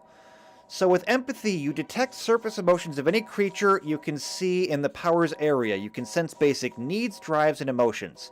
Thirst, hunger, fear, fatigue, pain, rage, hatred, uncertainty, curiosity, friendliness, and many other kinds of sensations and moods can all be perceived. A +2 insight bonus on doesn't really matter. So I think that empathy should also be a part of this.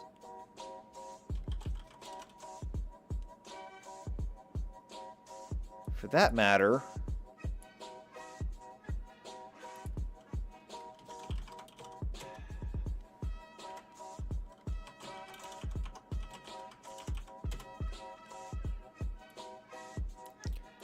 I'll put this down here, and that's good.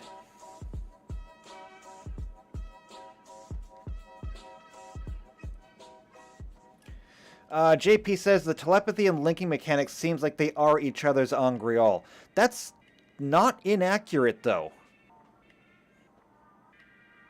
That is really not inaccurate, because they do basically feed off of each other. The thing is, though, that since it is a circle, technically, they can do so safely.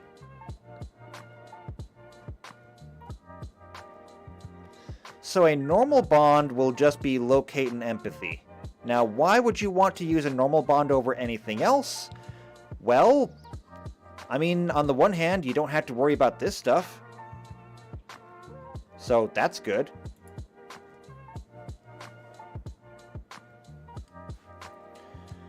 So, with a double bond, we'll have locate and telepathy. As well as circle, which we don't have stats for yet.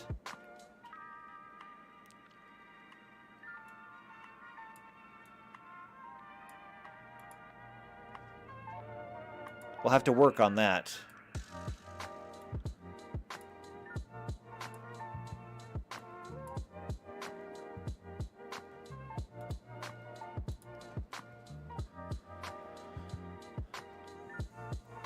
And of course, you know, bonding is going to be 3 points for all of these. The cost isn't going to change anything. Of course, with a double bond, you would both need to be channelers for that. For a normal bond, only one of you has to be.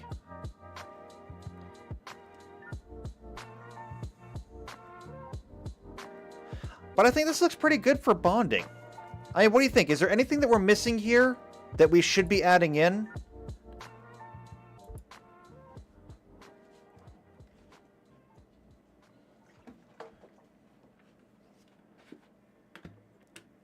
Because I think this is pretty good.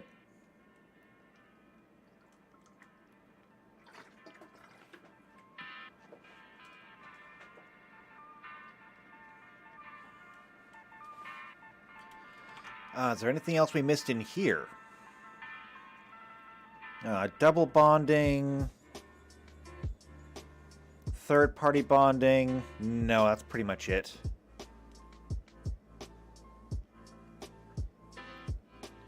I don't think we're going to need the third-party bonding.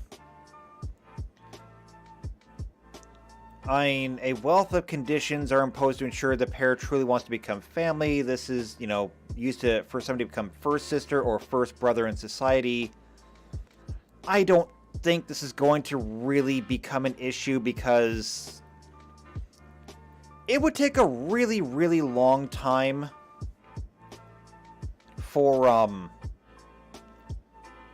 somebody to get to that point with an Aiel family to want, or for them to allow it in the first place. Generally speaking, adventurers, like in a game, aren't gonna be around that long.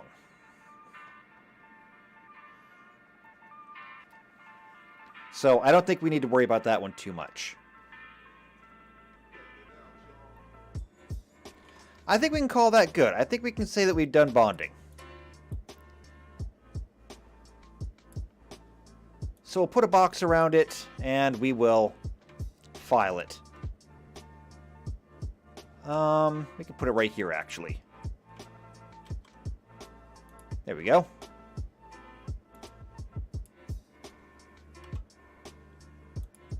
Go ahead, remove that, and clear out the box. So we got these two done.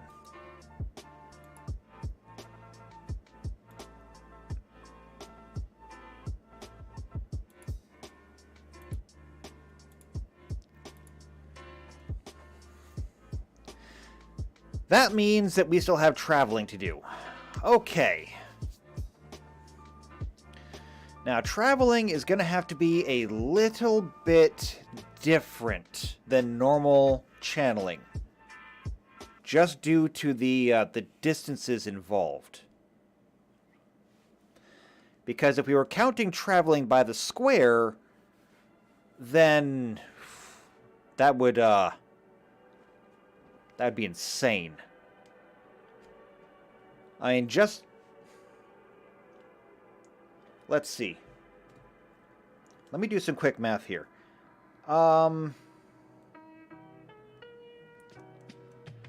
Let's see. Feet in a mile. There are 5,280 feet in a mile. So 5,280 feet.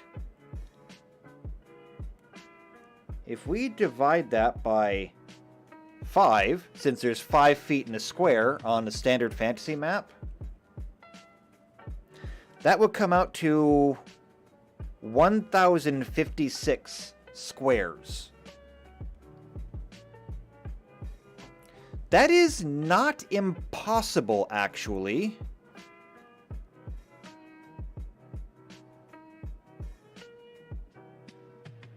Yeah, that's actually not impossible. Oh, I kind of wish I would have saved all the numbers that we had last time. Oh, I wish I would have saved those. Okay, hold on. So, what if we go with somebody who's completely average? Somebody who is 50% power.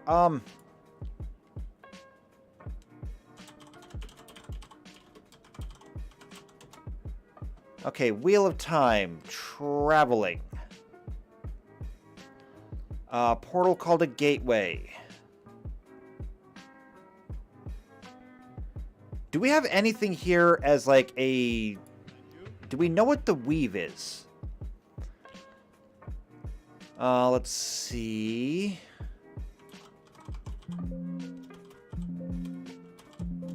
Damn it.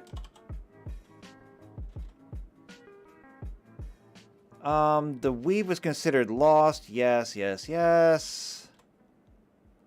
Rediscovery. Repeat the weave. Taught. But I don't think they actually say what the weave is.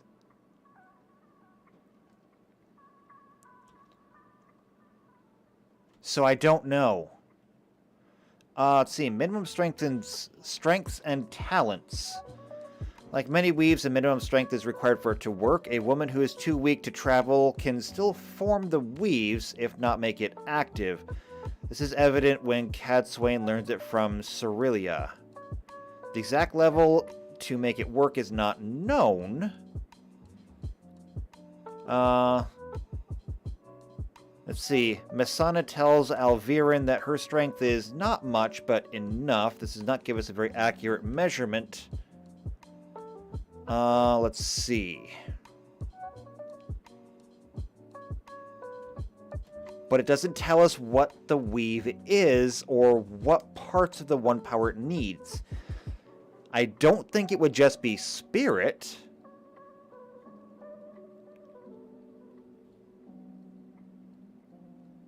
It might require spirit, but I think it might also require, like, air?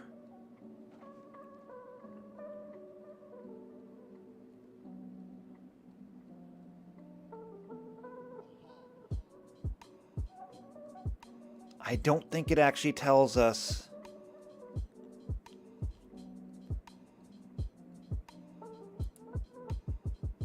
Gateway... No, no. Maybe? No, this just takes us back here.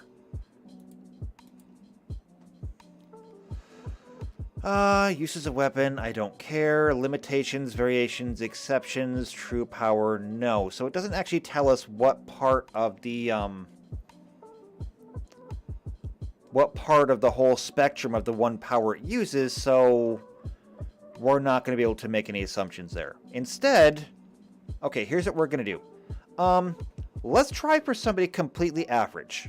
So if we know that somebody's stamina is equal to their constitution plus their potential, what if we take somebody with a 14 con and 50 potential? So that is going to be, if I get up my calculator here, JP just says it's innate ability. Yeah, but it requires you to channel, which means that it should... Oh, wait, you mean it's a talent, not a weave. Yeah, but that doesn't quite make sense, because only channelers can do it, and they have to use the one power to do it. It's not like we've ever found a person who couldn't channel, who could gateway. So it's got to be related to the one power somehow.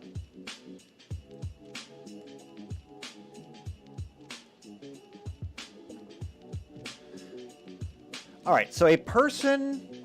Oh, this is stupid math. I should have been able to do this with in my head. A perfectly average channeler with a 14 constitution and 50 potential would have a stamina pool of 700.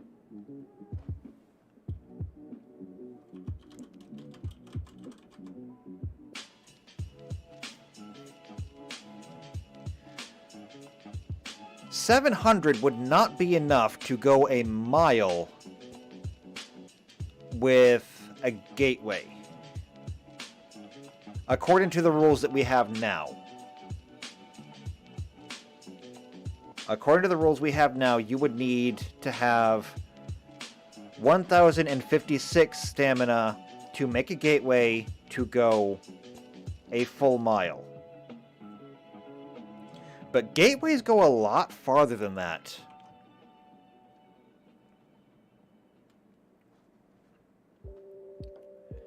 So we may have to use some kind of multiplier.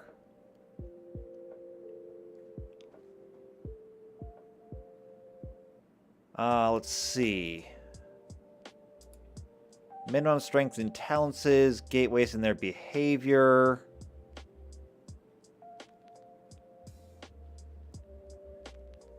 They have minimum power levels here, but we've already been through the power ratings in the Wheel of Time, and they're just absolutely insane. Here's what you were saying about a talent, though. Okay, so unlike skimming, traveling is a talent. The fact that it presents itself in the size of a gateway a person can make relative to their strength in the one power, or for weaker channelers, if they can make the weave work at all.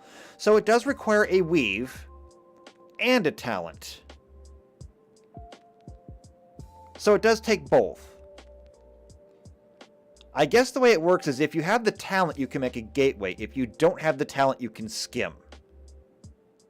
Anybody can travel, it's just the methods by which they use it.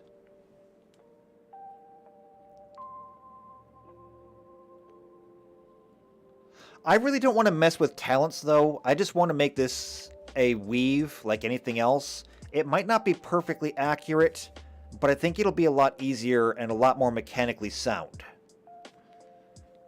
So at this point, we just need to take care of size and cost and distance. So if we're going to do this, what do we need to know? We need to know gateway size,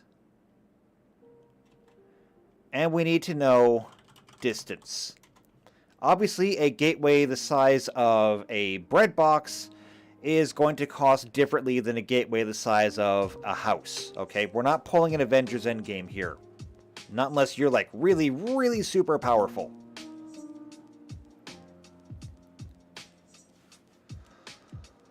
So how are we going to do this? Gateway size should actually be pretty easy, because we can just use the stuff from here and to make this work. So area is 1 point per square. The average person is about 1 by 2 squares. So you're talking 2 squares. There's a gateway for one person. It's 2 points. If you need to get a horse through there, it's probably going to be closer to 2 by 3 squares. This is all basic, just... This is all size scaling that we do in normal tabletop stuff. So that's pretty easy. Distance is going to be the real killer here.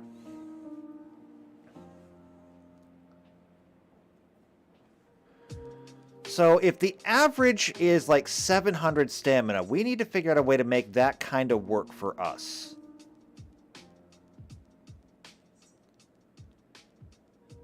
According to the last numbers we had... Actually, hold on. Can we get anything for range? No. Distance? Instantaneous travel through a portal through a called a gateway. Yes. Unification. Yeah. Let's see. It is later revealed a trick to elude the need to know very well starting point. The fact that Chandler could create a gateway traveling to a very short distance, like within eyesight, without needing to know the area. But that's about all it says.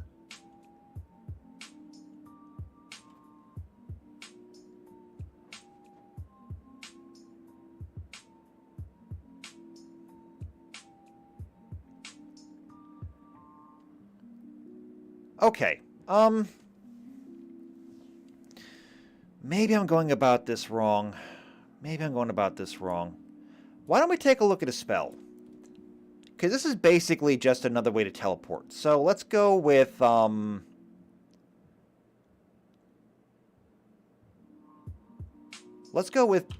look at teleport. Okay. Here's teleportation. So teleportation... Go ahead and pull this down a little bit. Teleportation has a range of person and touch. Yeah, it doesn't really matter because we're just making a gateway, so we don't have to worry about that. The target is you, of course, instantaneous. So it transports you to a designated destination which may be as distant as 100 miles per caster level. Since we're not really operating caster levels, but we are operating on...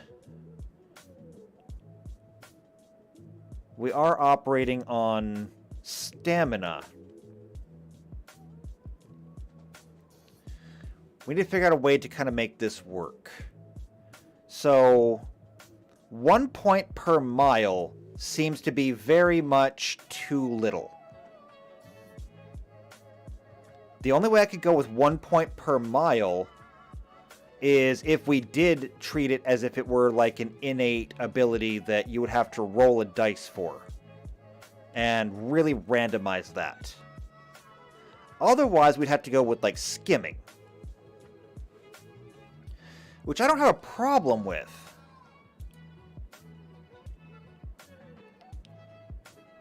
Let's see. Skimming.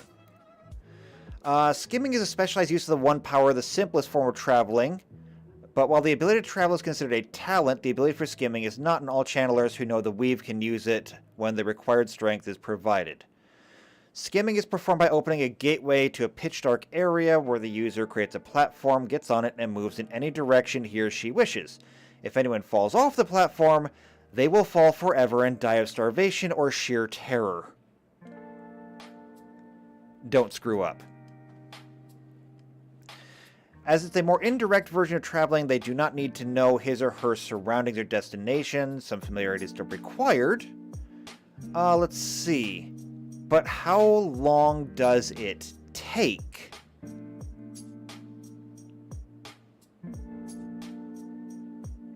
It doesn't actually say.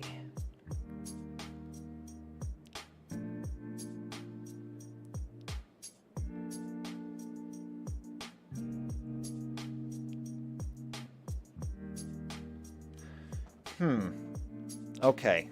Well,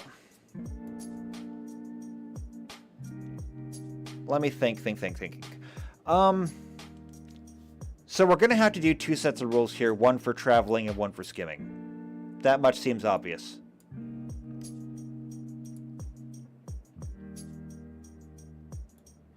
So we're going to go with skimming and traveling.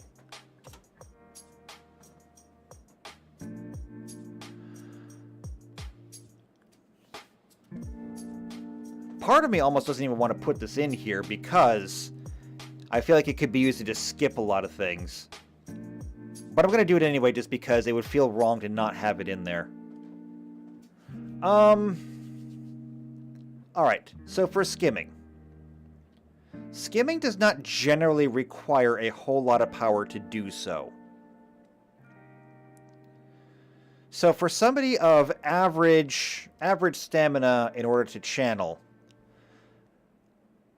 we're going to say that the gateway itself will cost, or it will use the normal calculation.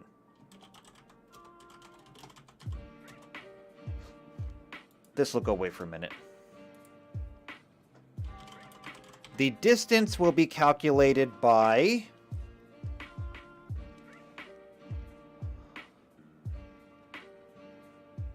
I need a metric here. So a normal map of mine is 30 squares, I do believe. And I do so because I try to make each one of my maps roughly a month worth of travel. I think. Because normally I do believe that every square is about 3 miles, which means that you can travel about 8 squares in a day. So 8 squares in a day, which is an average 3 miles an hour traveling. 24 miles.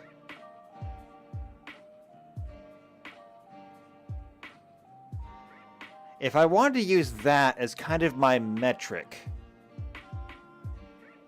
and say it would take an absolutely average channeler, everything they had, to travel 24 miles in a day.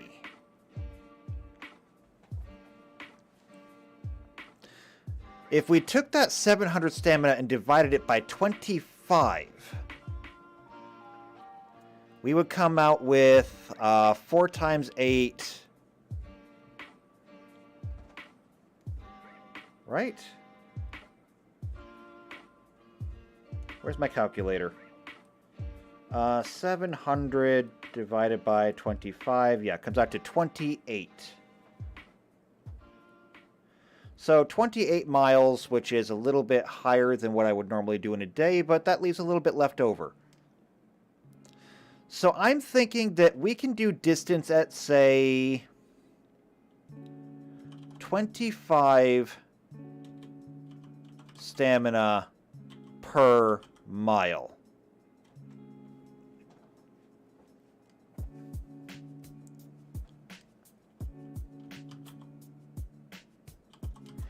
And we'll treat the speed as normal walking speed. Okay? So we'll treat the speed of it as if you were on like a cart or something. So the speed will be 3 miles per hour. Meaning that you could open up a gateway for like 3 points. Okay? You open the gateway, you create the platform. Then you get on the platform, close the gateway, and you take off to wherever it is you want to go. For every mile, it's going to require 25 stamina from the person who is operating it. Meaning that you can technically travel for as long as you need, so long as you have enough stamina to open a gateway on the other side, and enough stamina to get there in the first place. If you run out of stamina, then perhaps it disappears?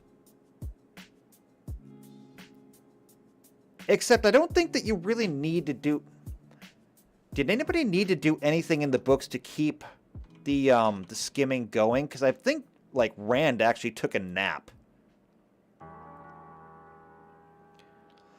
First rediscovered in the Third Age by him.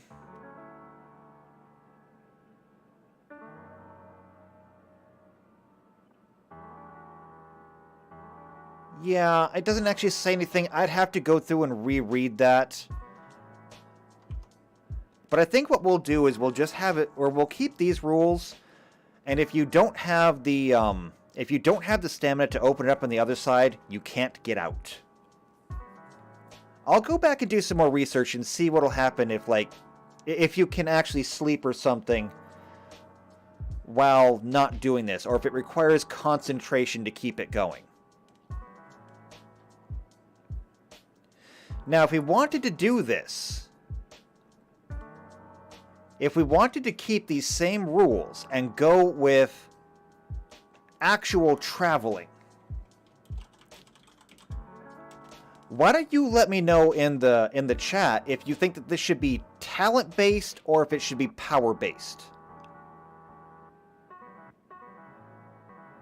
Because if we want to go power-based, I could simply double the strength of it and say 50 stamina per mile.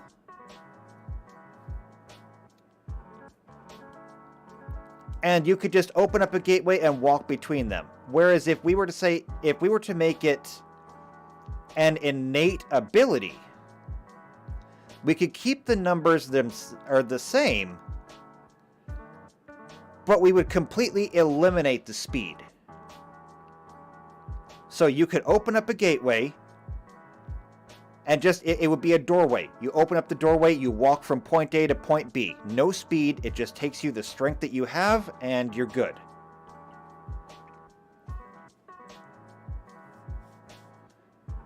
So what do we think about that? Is that good?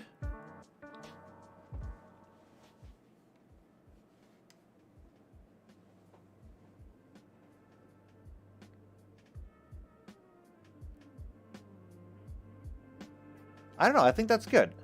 I think we'll go ahead and we'll make this some kind of innate ability. And as far as the people who have it...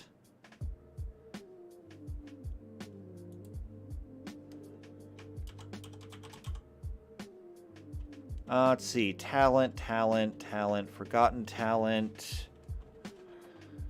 Let's see. Grey Sisters, feel ownership. And uses the talent.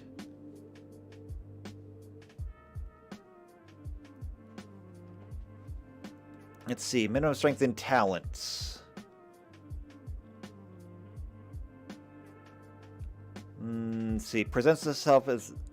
This fact presents itself as the size of the gateway a person can make relative to the strength of one power. For weaker channels, if they can make the weave work at all.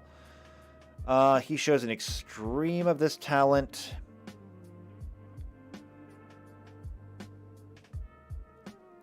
We can weave gateways many times larger or much more deftly than anyone else. Let's see. Large enough for Veil to pass through, riding atop a wagon. Doesn't exactly say how common it is. However, we could go ahead and take something that we're already using. We already have the ability to roll a 1d10 and determine whether or not you can be a channeler at all. What if we were to roll another 1d10 to see whether or not you have the innate talent for it? So, just 1d10 and on 10. So everyone who makes their characters can roll a 1d10 to see if they're even a channeler, and roll another d10 to see if they have traveling as an ability. This also means, however, that if you were a channeler, or if you had the innate ability to travel, and you could be in a circle with some people, or if you were holding an Ungrial, because let's be honest, if somebody was holding an Ungrial, just an average Ungrial that gives a 0.5 increase in power, this 700 would go up to 1050. And suddenly, let's see, 1050 divided by 25 is 42 miles. That's a lot of miles. Now, knock off a mile because you need to be able to open gateways on either end, but still, it's a long way. And with a Sa'angreal or a circle, yeah. And actually, now that I think about it, circles should be pretty easy to do. Because circles are really just going to be combining the potential of everybody in it. We'll have to follow the standard rules in the books for how the circles work.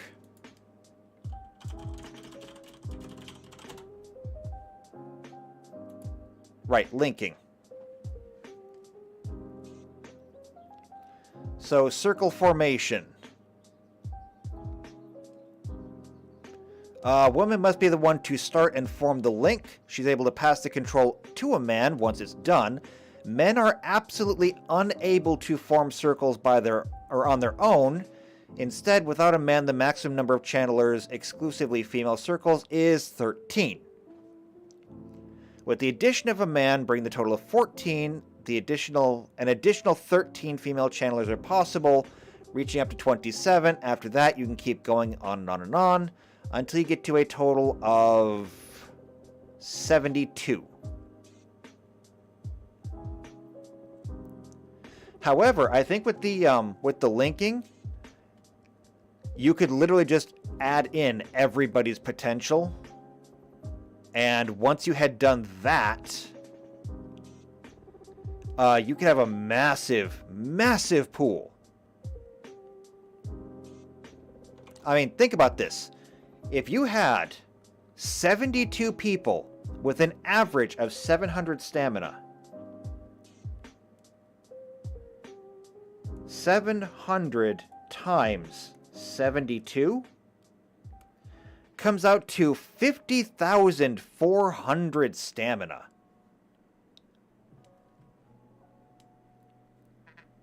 I mean, with that kind of power,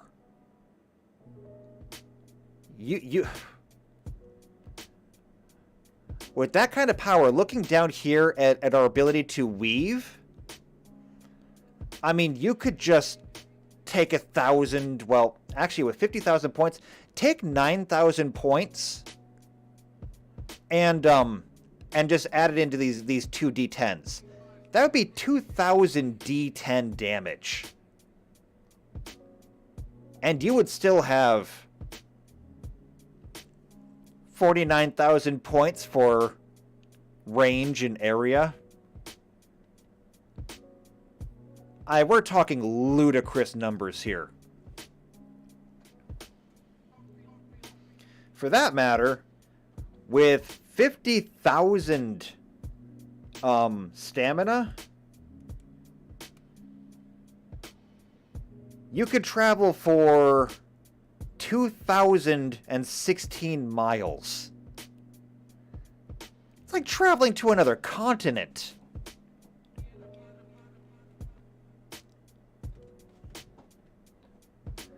I think circles are really easy because we can just follow the rules in the book and we'll just add that stuff. Otherwise, I think that we're just going to keep this. I think we'll keep this as is.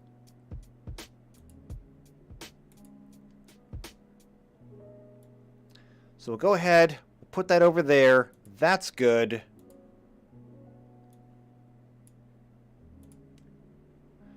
So traveling is done.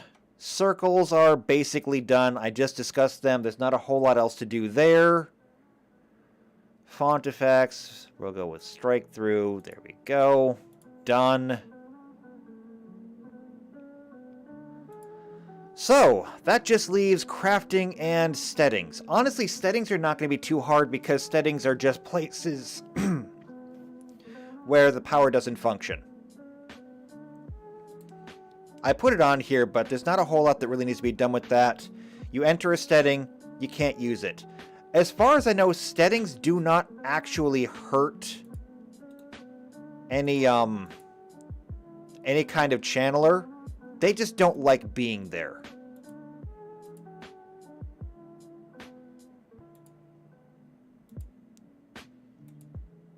So we can cut that out. That just leaves crafting.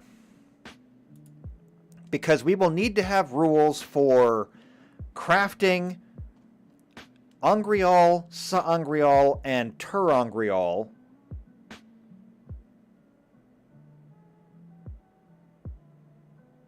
Oh, JP says, not sure if the bot let it through, but the travel weave is 7 parts earth, 2 parts spirit. Thank you! That's what I needed to know, meaning that anybody who is strong in earth will be able to get a discount on that.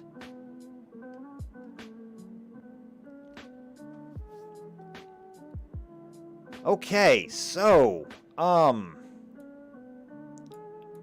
pull this down a little bit.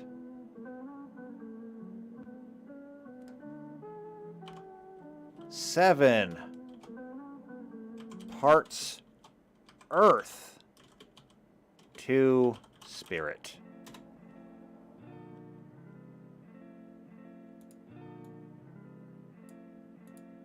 That is lovely. I needed that.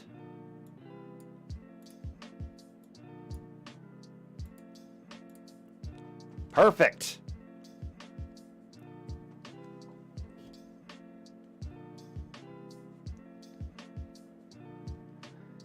I'm not seeing any other bots in the chat, assuming that there were bots at all. Like, unknown OP? Might have been a bot, but, like, that one's not talking. Wait, check my bot. Like, is there a thing that I should be checking in here?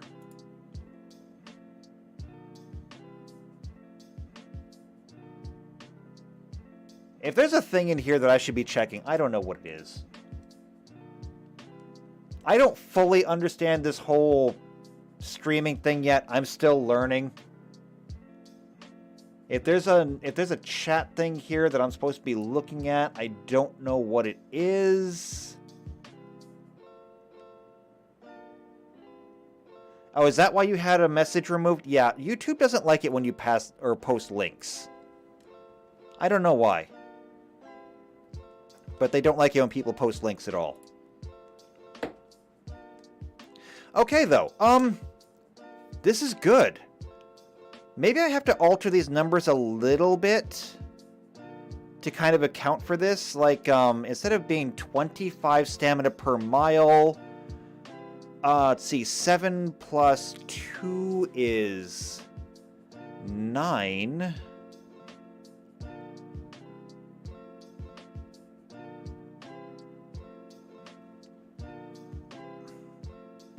I don't know. I'll do some math later on and see if I can maybe adjust these numbers a little bit. Actually, that's probably a lie. I'm probably not going to get any kind of math done today. I have so much things to do today. Speaking of which, I'm actually kind of almost out of time here because I have got to go and get some stuff done. So what I think we're going to do is, with traveling more or less ironed out, I think we're going to go ahead and we're going to kind of end it here.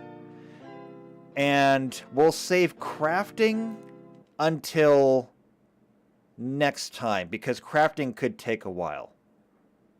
JP says meth or math. I say, why not both? Have you ever tried to do meth or math on meth? I don't recommend it. It's really hard. Although I suppose I could be cooking meth at the same time. Come on, Jesse, we have to go cook. No, but I actually do have to go finish cooking. Otherwise, people are going to be hungry, and, like, it's all kind of on me.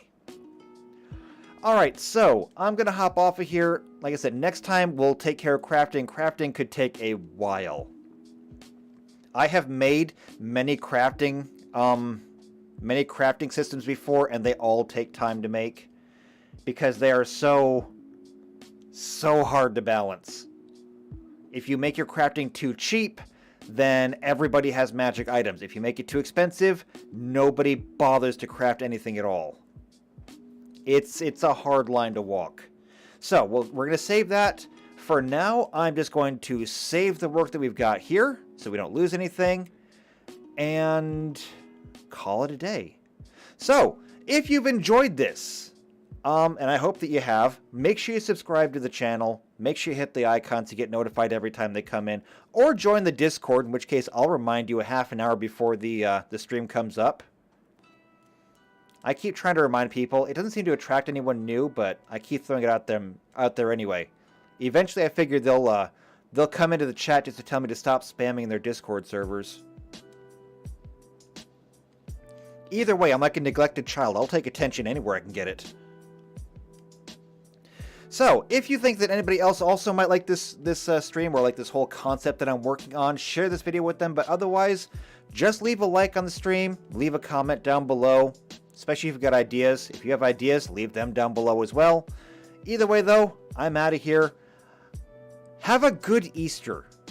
I mean, whether you're religious or not, if you're religious, go celebrate the rising of Jesus Christ. If you're not religious, then take the day off, go enjoy food, go enjoy family, go enjoy life. I'll see you next week. And until then, take care.